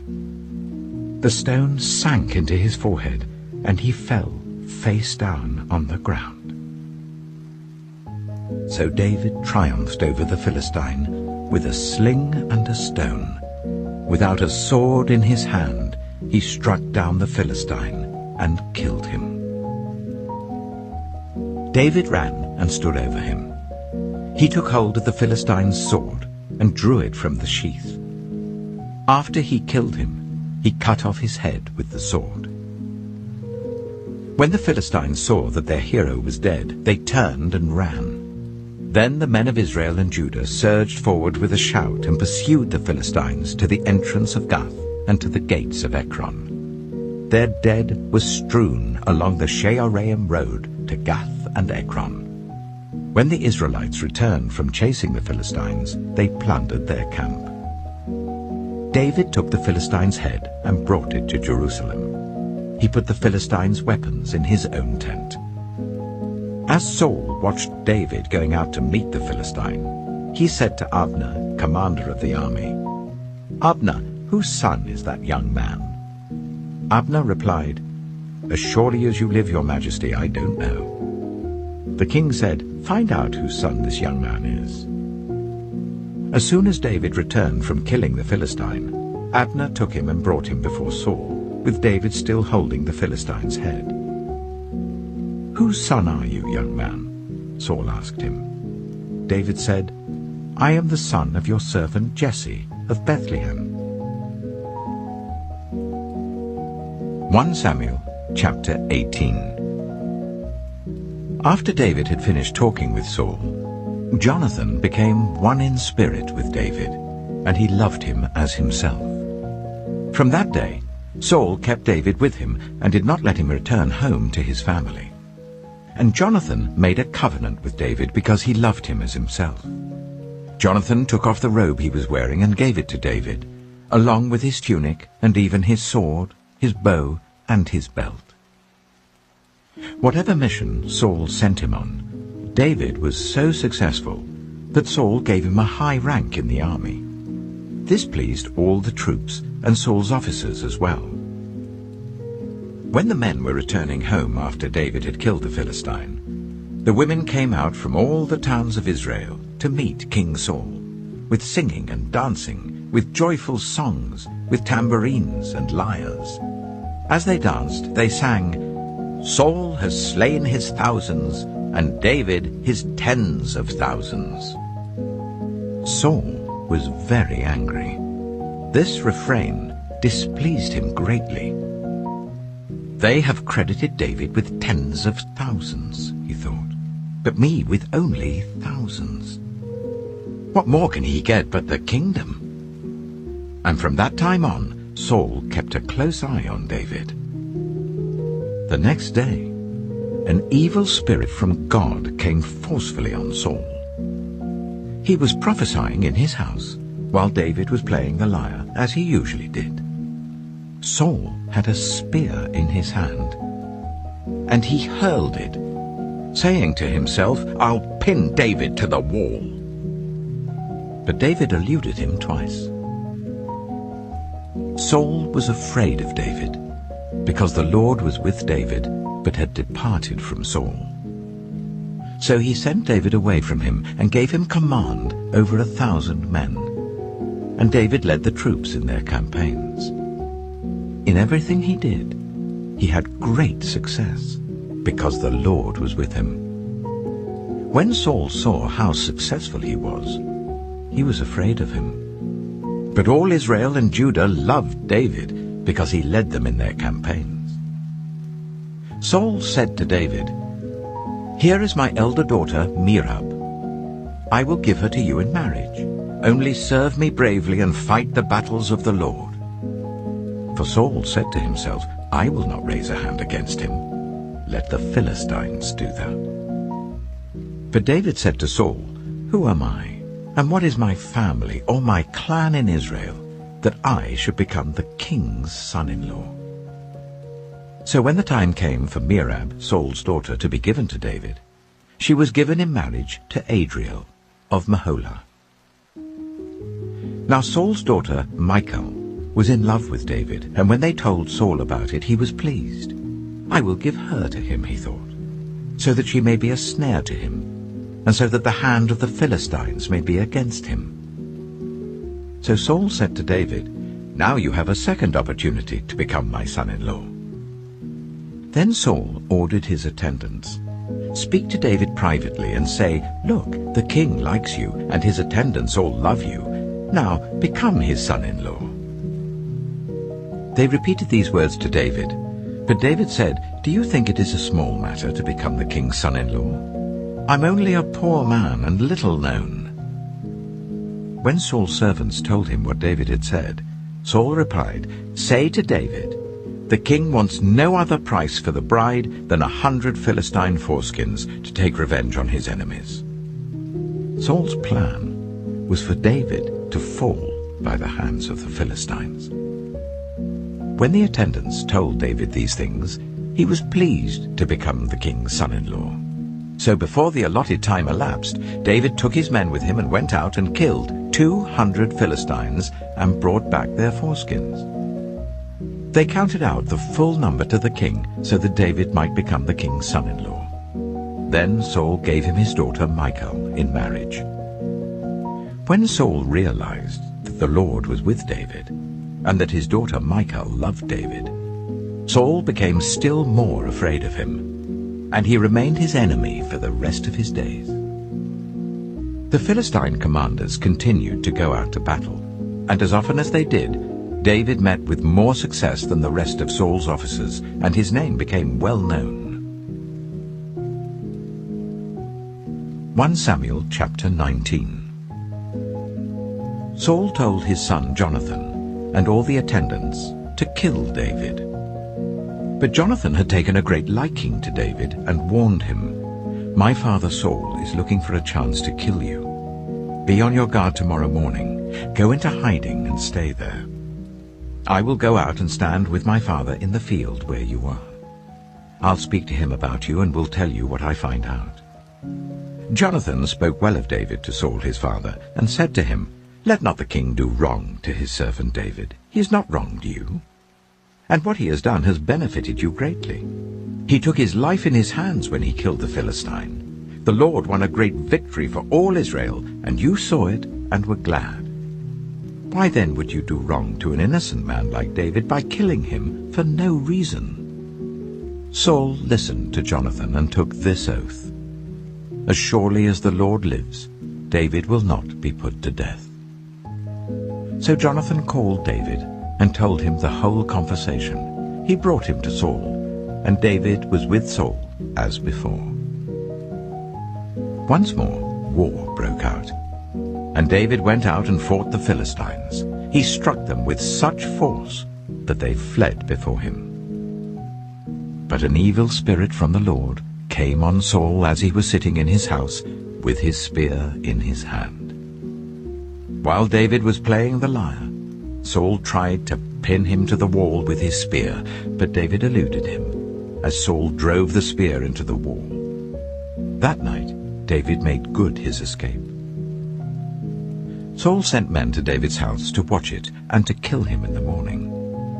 But Michal, David's wife, warned him, "If you don't run for your life tonight, tomorrow you'll be killed." So Michal let David down through a window, and he fled and escaped. Then Michal took an idol and laid it on the bed, covering it with a garment and putting some goat's hair at the head. When Saul sent the men to capture David, Michal said, "He is ill." Then Saul sent the men back to see David and told them, "Bring him up to me in his bed so that I may kill him." But when the men entered, there was the idol in the bed, and at the head was some goat's hair. Saul said to Michal, "Why did you deceive me like this and send my enemy away so that he escaped?" Michal told him, "He said to me, 'Let me get away. Why should I kill you?'" When David had fled and made his escape, he went to Samuel at Ramah and told him all that Saul had done to him. Then he and Samuel went to Naioth and stayed there. Word came to Saul, "David is in Naioth at Ramah." So he sent men to capture him. But when they saw a group of prophets prophesying, with Samuel standing there as their leader, the Spirit of God came on Saul's men, and they also prophesied. Saul was told about it, and he sent more men, and they prophesied too. Saul sent men a third time, and they also prophesied. Finally, he himself left for Ramah and went to the great cistern at Secu. And he asked, "Where are Samuel and David?" "Over in Naioth at Ramah," they said. So Saul went to Naioth at Ramah, but the Spirit of God came even on him. And he walked along prophesying until he came to Naioth. He stripped off his garments, and he too prophesied in Samuel's presence. He lay naked all that day and all that night. That is why people say, "Is Saul also among the prophets?" 1 Samuel chapter 20. Then David fled from Naioth at Ramah and went to Jonathan and asked, "What have I done? What is my crime? How have I wronged your father that he is trying to kill me?" "Never," Jonathan replied. "You're not going to die. Look, my father doesn't do anything, great or small, without letting me know. Why should he hide this from me? It isn't so." But David took an oath and said, "Your father knows very well that I have found favor in your eyes. And he has said to himself, 'Jonathan must not know this, or he will be grieved.' Yet as surely as the Lord lives and as you live, there is only a step between me and death." Jonathan said to David, "Whatever you want me to do, I'll do for you." So David said, "Look, tomorrow is the new moon feast, and I am supposed to dine with the king. But let me go and hide in the field until the evening of the day after tomorrow. If your father misses me at all, tell him, 'David earnestly asked my permission to hurry to Bethlehem, his hometown, because an annual sacrifice is being made there for his whole clan.' If he says, 'Very well,' then your servant is safe. But if he loses his temper, you can be sure that he is determined to harm me. As for you, show kindness to your servant, for you have brought him into a covenant with you before the Lord. If I am guilty, then kill me yourself. Why hand me over to your father?" "Never," Jonathan said. "If I had the least inkling that my father was determined to harm you, wouldn't I tell you?" David asked, "Who will tell me if your father answers you harshly?" "Come," Jonathan said, "let's go out into the field." So they went there together. Then Jonathan said to David, "I swear by the Lord, the God of Israel, that I will surely sound out my father by this time the day after tomorrow. If he is favorably disposed towards you, will I not send you word and let you know?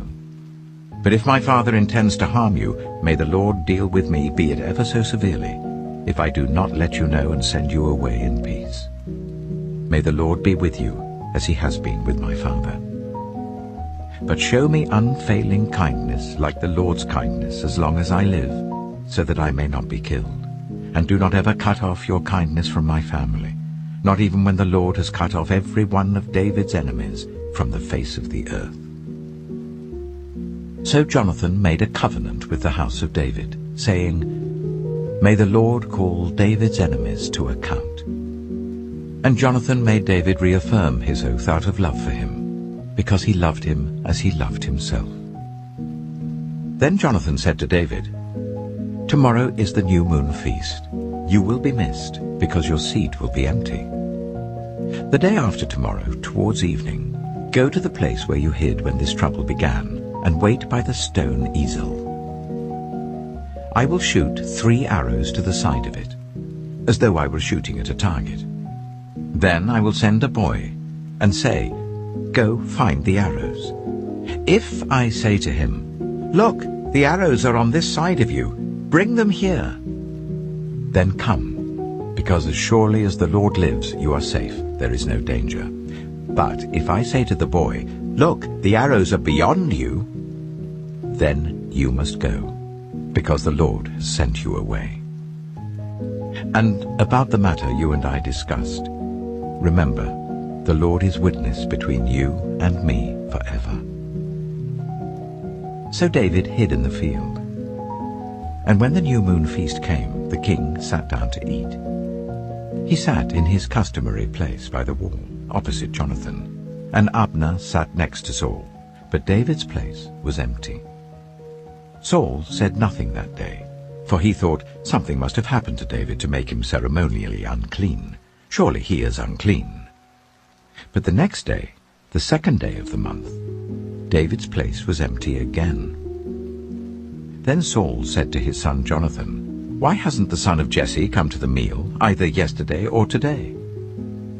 Jonathan answered, "David earnestly asked me for permission to go to Bethlehem.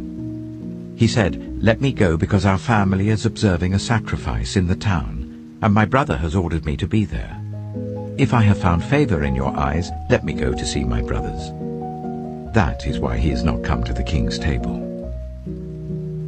Saul's anger flared up at Jonathan, and he said to him, "You son of a perverse and rebellious woman! Don't I know that you have sided with the son of Jesse to your own shame, and to the shame of the mother who bore you? As long as the son of Jesse lives on this earth, neither you nor your kingdom will be established. Now send someone to bring him to me, for he must die." "Why should he be put to death? What has he done?" Jonathan asked his father. But Saul hurled his spear at him to kill him. Then Jonathan knew that his father intended to kill David. Jonathan got up from the table in fierce anger. On that second day of the feast he did not eat, because he was grieved at his father's shameful treatment of David. In the morning, Jonathan went out to the field for his meeting with David. He had a small boy with him, and he said to the boy, "Run and find the arrows I shoot." As the boy ran, he shot an arrow beyond him. When the boy came to the place where Jonathan's arrow had fallen, Jonathan called out after him, "Isn't the arrow beyond you?" Then he shouted, "Hurry, go quickly, don't stop." The boy picked up the arrow and returned to his master.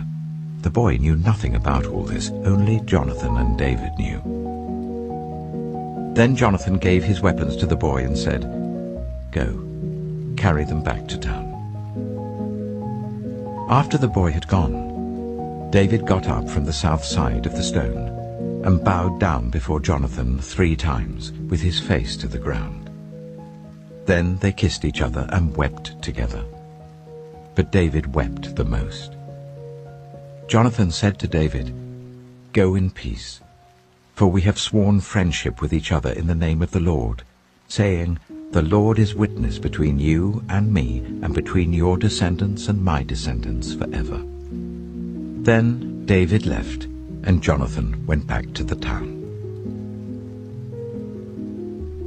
1 Samuel chapter 21. David went to Nob, to Ahimelech the priest. Ahimelech trembled when he met him and asked, "Why are you alone? Why is no one with you?" David answered Ahimelech the priest, "The king sent me on a mission and said to me, 'No one is to know anything about the mission I'm sending you on. As for my men, I've told them to meet me at a certain place. Now then, what have you to hand? Give me 5 loaves of bread, or whatever you can find." But the priest answered David, "I don't have any ordinary bread to hand. However, there is some consecrated bread here, provided the men have kept themselves from women." David replied, "Indeed, women have been kept from us, as usual whenever I set out. The men's bodies are holy even on missions that are not holy. How much more so today?" So the priest gave him the consecrated bread, since there was no bread there except the bread of the presence that had been removed from before the Lord and replaced by hot bread on the day it was taken away. Now one of Saul's servants was there that day, detained before the Lord.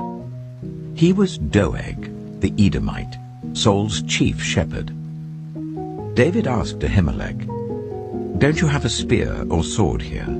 I haven't brought my sword or any other weapon, because the king's mission was urgent." The priest replied, "The sword of Goliath the Philistine, whom you killed in the valley of Elah, is here. It is wrapped in a cloth behind the ephod. If you want it, take it. There is no sword here but that one." David said, "There is none like it. Give it to me." That day David fled from Saul and went to Achish, king of Gath. But the servants of Achish said to him, "Isn't this David, the king of the land? Isn't he the one they sing about in their dances? Saul has slain his thousands, and David his tens of thousands." David took these words to heart, and was very much afraid of Achish, king of Gath. So he feigned insanity in their presence. And while he was in their hands, he acted like a madman, making marks on the doors of the gate and letting saliva run down his beard. Achish said to his servants, "Look at the man, he's insane. Why bring him to me? Am I so short of madmen that you have to bring this fellow here to carry on like this in front of me? Must this man come into my house?" 1 Samuel chapter 22. David left Gath and escaped to the cave of Adullam. When his brothers and his father's household heard about it, they went down to him there. All those who were in distress or in debt or discontented gathered round him, and he became their commander. About 400 men were with him. From there David went to Mizpah in Moab, and said to the king of Moab, "Would you let my father and mother come and stay with you until I learn what God will do for me?"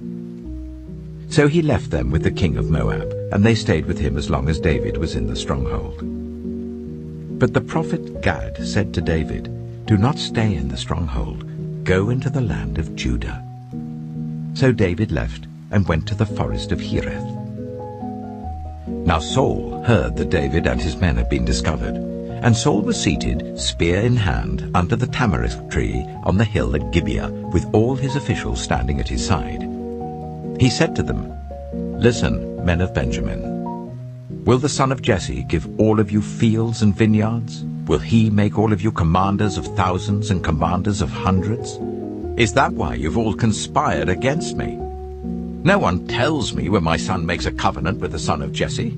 None of you is concerned about me or tells me that my son has incited my servant to lie in wait for me as he does today." But Doeg the Edomite, who was standing with Saul's officials, said, "I saw the son of Jesse come to Ahimelech, son of Ahitub at Nob. Ahimelech inquired of the Lord for him. He also gave him provisions and the sword of Goliath the Philistine." Then the king sent for the priest Ahimelech, son of Ahitub, and all the men of his family, who were the priests at Nob, and they all came to the king. Saul said, "Listen now, son of Ahitub." "Yes, my lord," he answered. Saul said to him, "Why have you conspired against me, you and the son of Jesse, giving him bread and a sword, and inquiring of God for him, so that he has rebelled against me and lies in wait for me, as he does today?" Ahimelech answered the king, "Who of all your servants is as loyal as David, the king's son-in-law, captain of your bodyguard, and highly respected in your household? Was that day the first time I inquired of God for him? Of course not. Let not the king accuse your servant or any of his father's family, for your servant knows nothing at all about this whole affair." But the king said, "You shall surely die, Ahimelech, you and your whole family." Then the king ordered the guards at his side, "Turn and kill the priests of the Lord, because they too have sided with David. They knew he was fleeing, yet they did not tell me." But the king's officials were unwilling to raise a hand to strike the priests of the Lord. The king then ordered Doeg, "You turn and strike down the priests." So Doeg the Edomite turned and struck them down. That day he killed 85 men who wore the linen ephod. He also put to the sword Nob, the town of the priests, with its men and women, its children and infants, and its cattle, donkeys, and sheep. But one son of Ahimelech, son of Ahitub, named Abiathar, escaped and fled to join David. He told David that Saul had killed the priests of the Lord.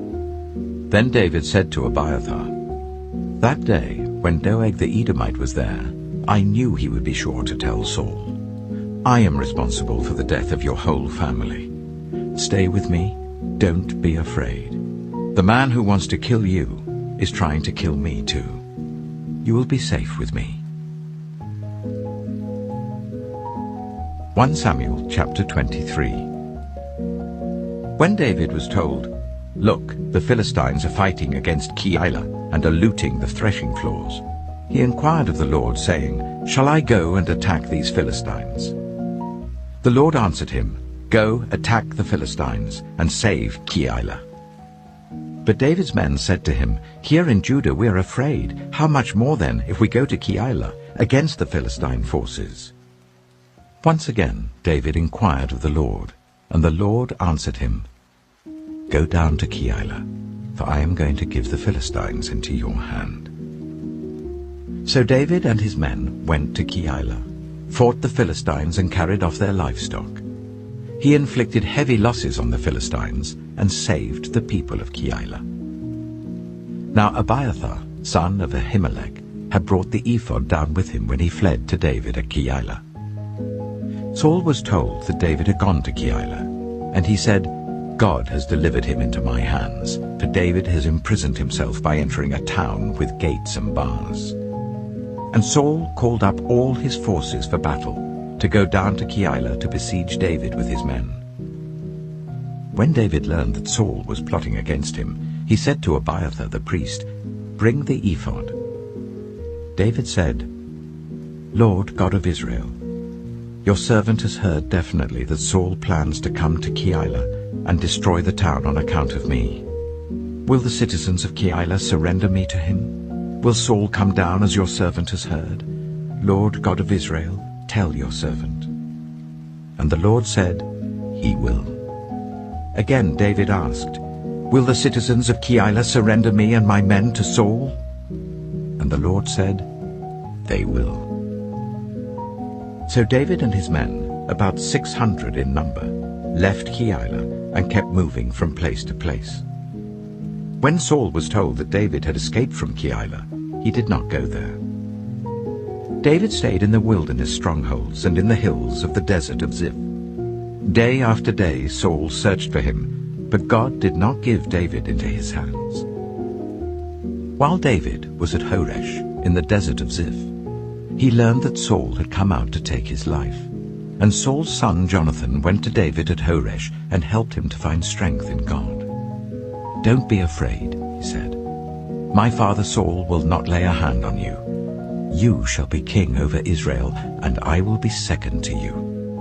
Even my father Saul knows this." The two of them made a covenant before the Lord. Then Jonathan went home, but David remained at Horesh.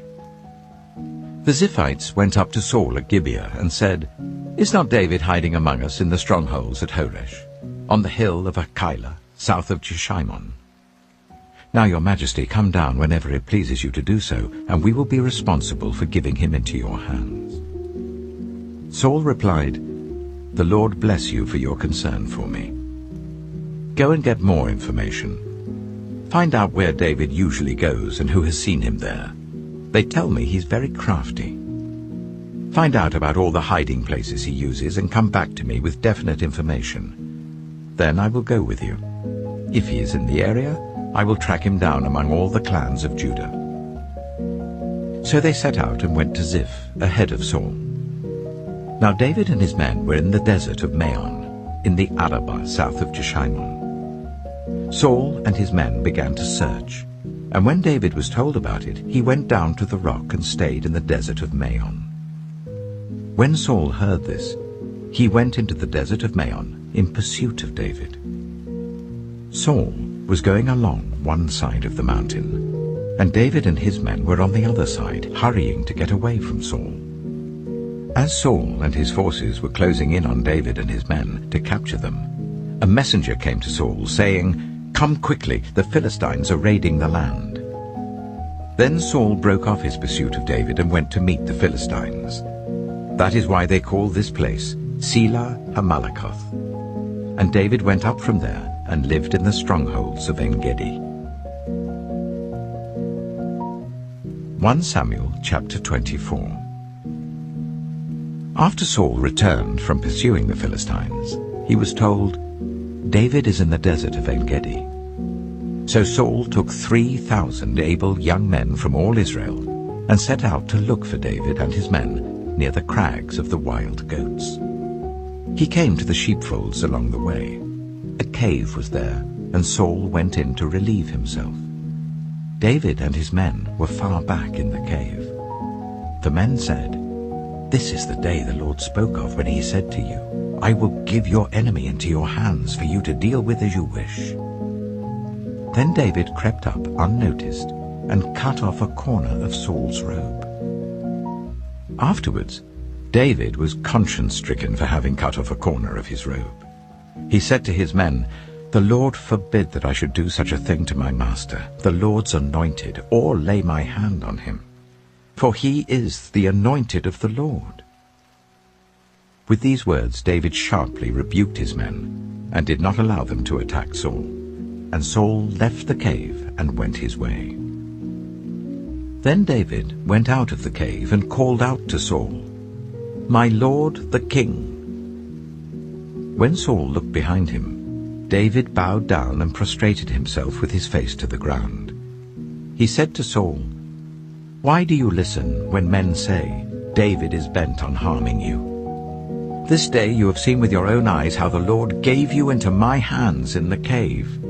Some urged me to kill you, but I spared you. I said, I will not lay my hand on my Lord, because he is the Lord's anointed. See, my father, look at this piece of your robe in my hand. I cut off the corner of your robe, but did not kill you. See that there is nothing in my hand to indicate that I am guilty of wrongdoing or rebellion. I have not wronged you, but you are hunting me down to take my life.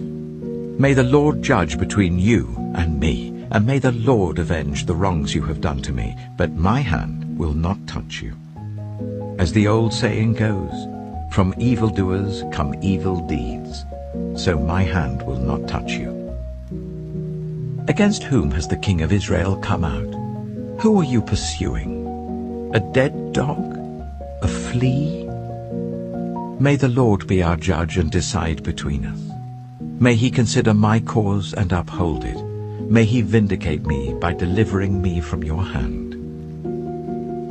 When David finished saying this, Saul asked, "Is that your voice, David my son?" And he wept aloud. "You are more righteous than I," he said. "You have treated me well, but I have treated you badly. You have just now told me about the good you did to me. The Lord gave me into your hands, but you did not kill me. When a man finds his enemy, does he let him get away unharmed?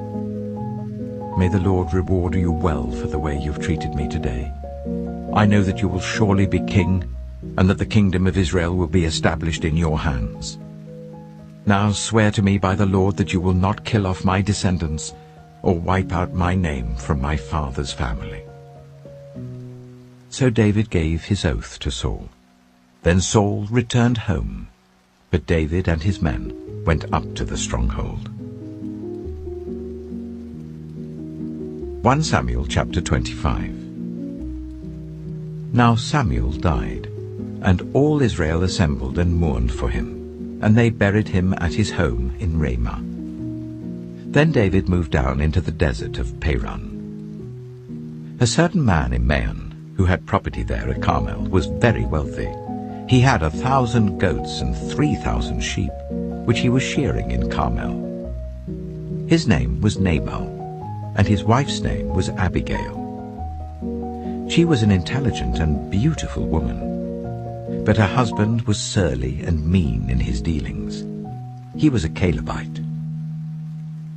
While David was in the wilderness, he heard that Nabal was shearing sheep. So he sent 10 young men and said to them, "Go up to Nabal at Carmel and greet him in my name. Say to him, 'Long life to you, good health to you and your household, and good health to all that is yours.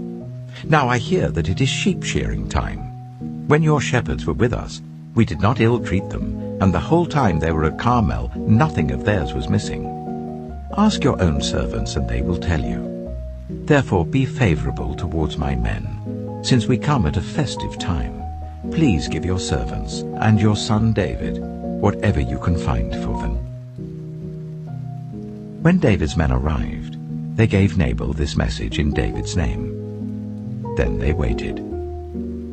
Nabal answered David's servant, "Who is this David? Who is this son of Jesse? Many servants are breaking away from their masters these days. Why should I take my bread and water and the meat I've slaughtered for my shearers and give it to men coming from who knows where?" David's men turned round and went back. When they arrived, they reported every word. David said to his men, "Each of you strap on your sword." So they did, and David strapped his on as well. About 400 men went up with David, while 200 stayed with the supplies. One of the servants told Abigail, Nabal's wife, "David sent messengers from the wilderness to give our master his greetings, but he hurled insults at them. Yet these men were very good to us. They did not ill-treat us, and the whole time we were out in the fields near them, nothing was missing. Night and day, they were a wall around us the whole time we were herding our sheep near them. Now think it over and see what you can do, because disaster is hanging over our master and his whole household. He is such a wicked man that no one can talk to him." Abigail acted quickly.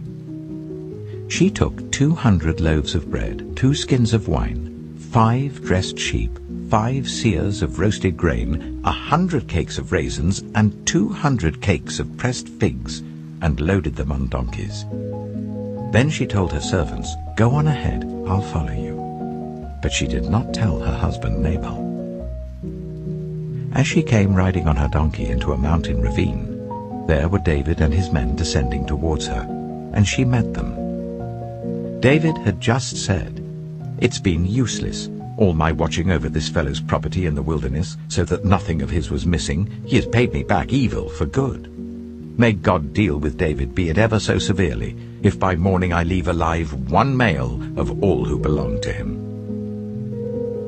When Abigail saw David, she quickly got off her donkey and bowed down before David with her face to the ground. She fell at his feet and said, "Pardon your servant, my lord, and let me speak to you. Hear what your servant has to say. Please pay no attention, my lord, to that wicked man Nabal. He is just like his name. His name means fool, and folly goes with him. As for me, your servant, I did not see the men my lord sent. And now, my lord, as surely as the Lord your God lives and as you live, since the Lord has kept you from bloodshed and from avenging yourself with your own hands, may your enemies and all who are intent on harming my lord be like Nabal. And let this gift which your servant has brought to my lord be given to the men who follow you. Please forgive your servant's presumption. The Lord your God will certainly make a lasting dynasty for my lord, because you fight the Lord's battles, and no wrongdoing will be found in you as long as you live. Even though someone is pursuing you to take your life, the life of my lord will be bound securely in the bundle of the living by the Lord your God. But the lives of your enemies he will hurl away as from the pocket of a sling. When the Lord has fulfilled for my lord every good thing he promised concerning him, and has appointed him ruler over Israel, my lord will not have on his conscience the staggering burden of needless bloodshed, or of having avenged himself. And when the Lord your God has brought my lord success, remember your servant." David said to Abigail, "Praise be to the Lord, the God of Israel, who has sent you today to meet me. May you be blessed for your good judgment, and for keeping me from bloodshed this day, and from avenging myself with my own hands. Otherwise, as surely as the Lord, the God of Israel, lives, who has kept me from harming you, if you had not come quickly to meet me, not one male belonging to Nabal would have been left alive by daybreak." Then David accepted from her hand what she had brought to him and said, "Go home in peace. I have heard your words and granted your request." When Abigail went to Nabal, he was in the house holding a banquet like that of a king. He was in high spirits and very drunk. So she told him nothing at all until daybreak. Then, in the morning, when Nabal was sober, his wife told him all these things, and his heart failed him, and he became like a stone. About 10 days later, the Lord struck Nabal, and he died. When David heard that Nabal was dead, he said, "Praise be to the Lord, who has upheld my cause against Nabal for treating me with contempt. He has kept his servant from doing wrong, and has brought Nabal's wrongdoing down on his own head." Then David sent word to Abigail, asking her to become his wife. His servants went to Carmel and said to Abigail, "David has sent us to you to take you to become his wife."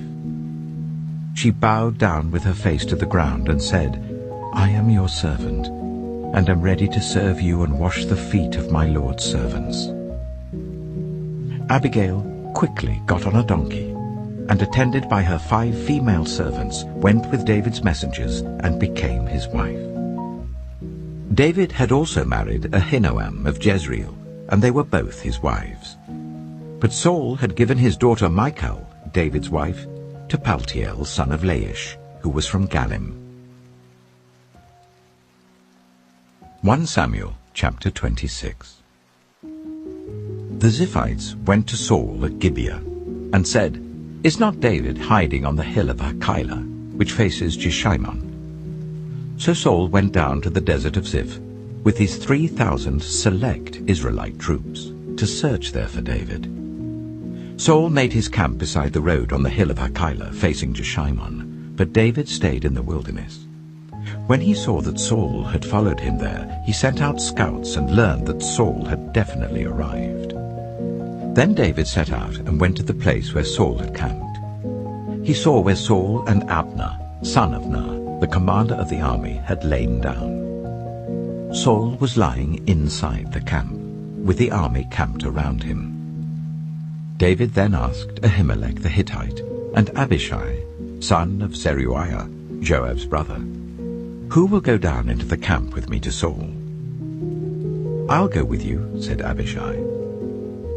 So David and Abishai went to the army by night, and there was Saul, lying asleep inside the camp with his spear stuck in the ground near his head.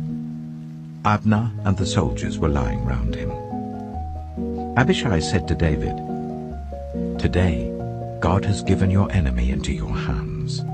Now let me pin him to the ground with one thrust of the spear. I won't strike him twice." But David said to Abishai, "Don't destroy him. Who can lay a hand on the Lord's anointed and be guiltless? As surely as the Lord lives," he said, "the Lord himself will strike him, or his time will come and he will die, or he will go into battle and perish. But the Lord forbid that I should lay a hand on the Lord's anointed. Now get the spear and water jug that are near his head, and let's go." So David took the spear and water jug near Saul's head, and they left. No one saw or knew about it, nor did anyone wake up. They were all sleeping, because the Lord had put them into a deep sleep.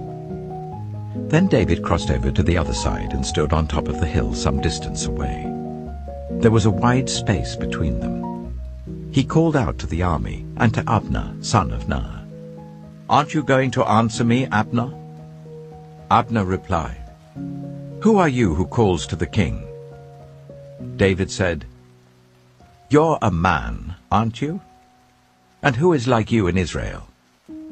Why didn't you guard your lord the king? Someone came to destroy your lord the king. What you have done is not good. As surely as the Lord lives, you and your men must die, because you did not guard your master, the Lord's anointed. Look around you. Where are the king's spear and water jug that were near his head?" Saul recognized David's voice and said, "Is that your voice, David, my son?" David replied, "Yes, it is, my lord the king." And he added, "Why is my lord pursuing his servant? What have I done, and what wrong am I guilty of? Now let my lord the king listen to his servant's words. If the Lord has incited you against me, then may he accept an offering. If, however, people have done it, may they be cursed before the Lord. They have driven me today from my share in the Lord's inheritance, and have said, 'Go serve other gods.' Now do not let my blood fall to the ground far from the presence of the Lord. The king of Israel has come out to look for a flea, as one hunts a partridge in the mountains." Then Saul said, "I have sinned. Come back, David, my son. Because you considered my life precious today, I will not try to harm you again. Surely I have acted like a fool, and have been terribly wrong." "Here is the king's spear," David answered. "Let one of your young men come over and get it. The Lord rewards everyone for their righteousness and faithfulness. The Lord gave you into my hands today, but I would not lay a hand on the Lord's anointed. As surely as I valued your life today, so may the Lord value my life and deliver me from all trouble." Then Saul said to David, "May you be blessed, David my son. You will do great things and surely triumph." So David went on his way, and Saul returned home. 1 Samuel chapter 27.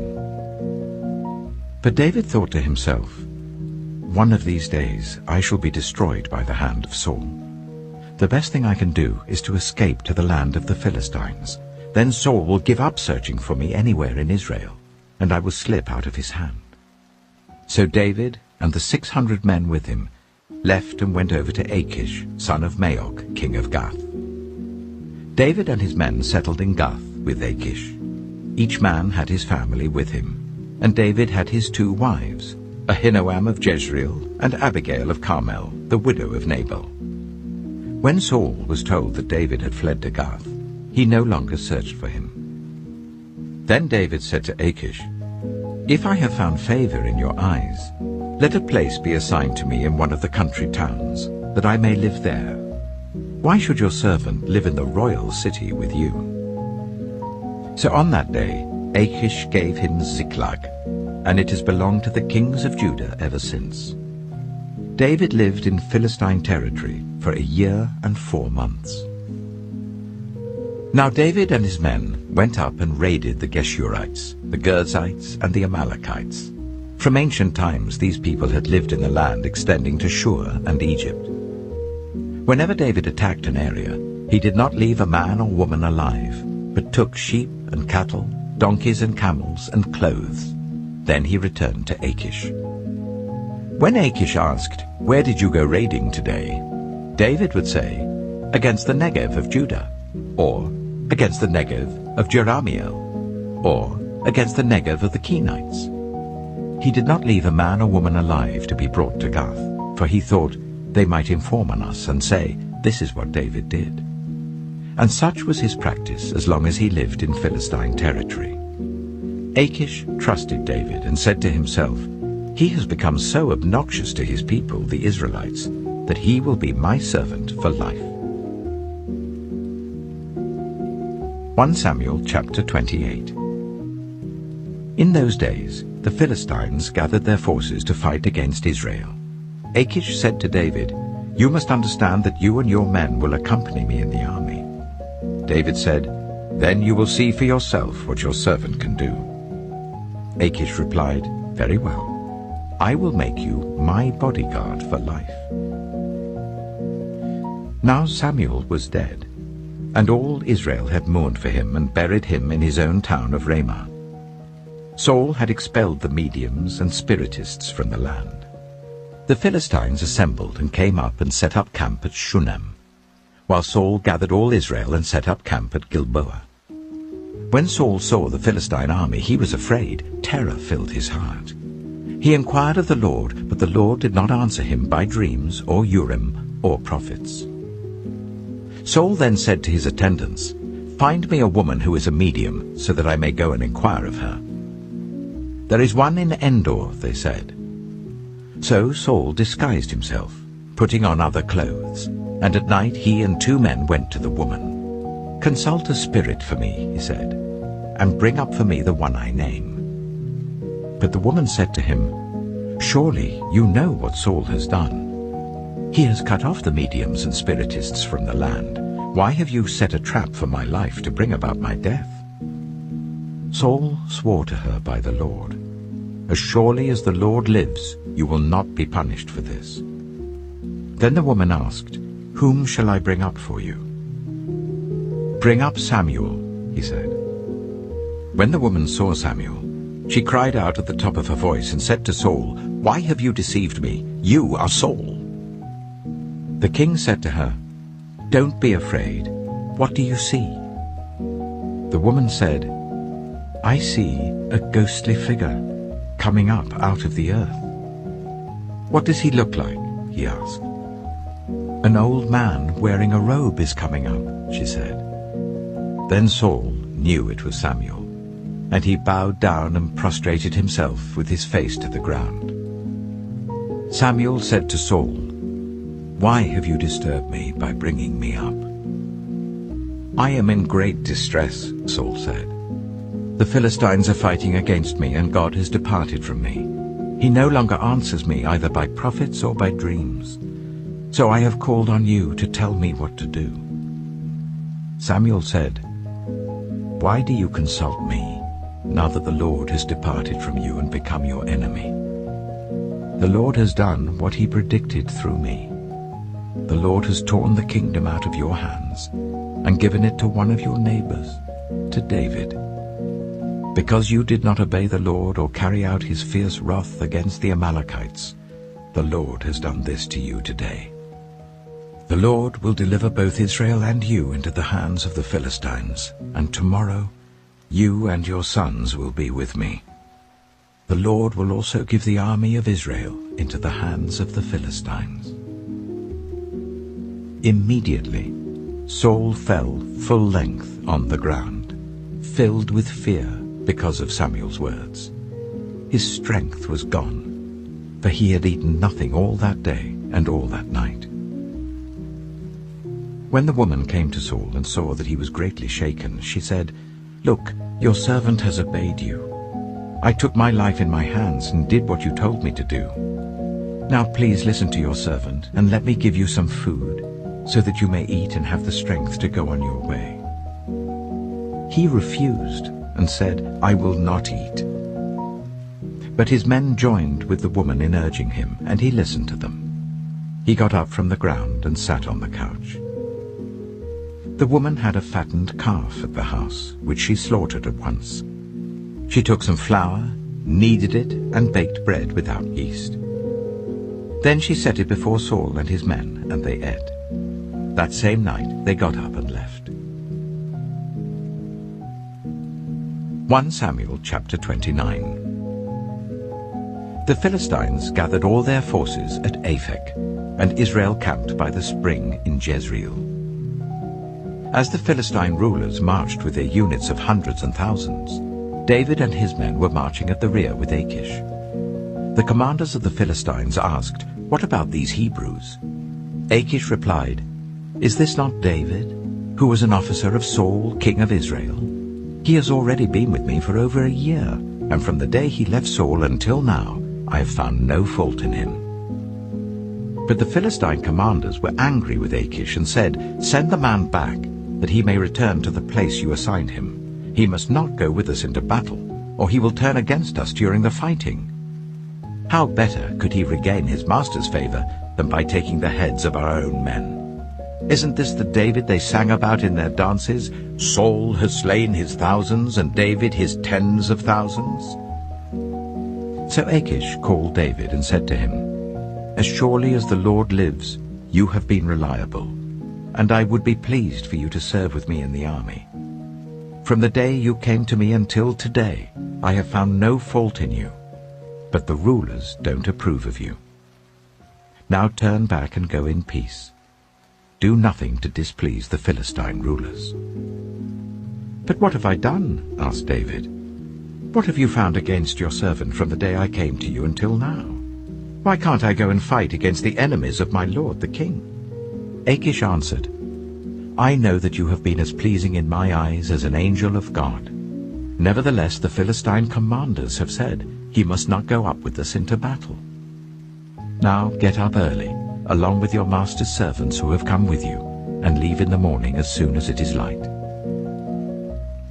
So David and his men got up early in the morning to go back to the land of the Philistines, and the Philistines went up to Jezreel. 1 Samuel chapter 30. David and his men reached Ziklag on the third day. Now the Amalekites had raided the Negev and Ziklag. They had attacked Ziklag and burned it, and had taken captive the women and everyone else in it, both young and old. They killed none of them, but carried them off as they went on their way. When David and his men reached Ziklag, they found it destroyed by fire, and their wives and sons and daughters taken captive. So David and his men wept aloud until they had no strength left to weep. David's 2 wives had been captured, Ahinoam of Jezreel and Abigail the widow of Nabal of Carmel. David was greatly distressed because the men were talking of stoning him. Each one was bitter in spirit because of his sons and daughters. But David found strength in the Lord his God. Then David said to Abiathar the priest, the son of Ahimelech, "Bring me the ephod." Abiathar brought it to him, and David inquired of the Lord, "Shall I pursue this raiding party? Will I overtake them?" "Pursue them," he answered. "You will certainly overtake them and succeed in the rescue." David and 600 men with him came to the Besor valley, where some stayed behind. 200 of them were too exhausted to cross the valley, but David and the other 400 continued the pursuit. They found an Egyptian in a field and brought him to David. They gave him water to drink and food to eat, part of a cake of pressed figs and 2 cakes of raisins. He ate and was revived, for he had not eaten any food or drunk any water for 3 days and 3 nights. David asked him, "Who do you belong to? Where do you come from?" He said, "I am an Egyptian, the slave of an Amalekite. My master abandoned me when I became ill 3 days ago. We raided the Negev of the Kirithites, some territory belonging to Judah, and the Negev of Caleb, and we burned Ziklag." David asked him, "Can you lead me down to this raiding party?" He said, "Swear to me before God that you will not kill me or hand me over to my master, and I will take you down to them." He led David down, and there they were, scattered over the countryside, eating, drinking, and reveling because of the great amount of plunder they had taken from the land of the Philistines and from Judah. David fought them from dusk until the evening of the next day, and none of them got away except 400 young men who rode off on camels and fled. David recovered everything the Amalekites had taken, including his 2 wives. Nothing was missing. Young or old, boy or girl, plunder or anything else they had taken, David brought everything back. He took all the flocks and herds, and his men drove them ahead of the other livestock, saying, "This is David's plunder." Then David came to the 200 men who had been too exhausted to follow him, and who were left behind at the Besor valley. They came out to meet David and the men with him. As David and his men approached, he asked them how they were. But all the evil men and troublemakers among David's followers said, "Because they did not go out with us, we will not share with them the plunder we recovered. However, each man may take his wife and children and go." David replied, "No, my brothers, you must not do that with what the Lord has given us. He has protected us and delivered into our hands the raiding party that came against us. Who will listen to what you say? The share of the man who stayed with the supplies is to be the same as that of him who went down to the battle. All shall share alike." David made this a statute and ordinance for Israel from that day to this. When David reached Ziklag, he sent some of the plunder to the elders of Judah who were his friends, saying, "Here is a gift for you from the plunder of the Lord's enemies." David sent it to those who were in Bethel, Ramoth Negeb, and Yattah, to those in Aroah, Siphmoth, and Eshtemoa, and Rachel, to those in the towns of the Jerahmeelites and the Kenites, to those in Hormah, Bor-Ashan, Athak, and Hebron, and to those in all the other places where he and his men had roamed. 1 Samuel chapter 31. Now the Philistines fought against Israel. The Israelites fled before them, and many fell dead on Mount Gilboa. The Philistines were in hot pursuit of Saul and his sons, and they killed his sons Jonathan, Abinadab, and Malchishua. The fighting grew fierce around Saul, and when the archers overtook him, they wounded him critically. Saul said to his armor-bearer, "Draw your sword and run me through, or these uncircumcised fellows will come and run me through and abuse me."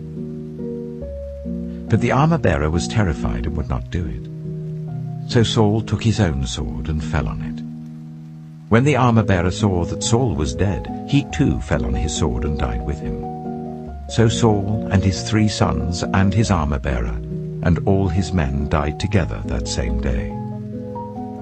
When the Israelites along the valley and those across the Jordan saw that the Israelite army had fled, and that Saul and his sons had died, they abandoned their towns and fled.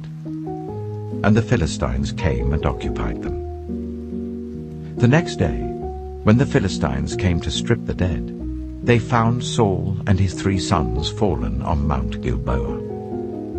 They cut off his head and stripped off his armor, and they sent messengers throughout the land of the Philistines to proclaim the news in the temple of their idols and among their people. They put his armor in the temple of the Ashtoreths and fastened his body to the wall of Bethshan. When the people of Jabesh-Gilead heard what the Philistines had done to Saul, all their valiant men marched through the night to Bethshan. They took down the bodies of Saul and his sons from the wall of Bethshan and went to Jabesh, where they burned them. Then they took their bones and buried them under a tamarisk tree at Jabesh, and they fasted 7 days.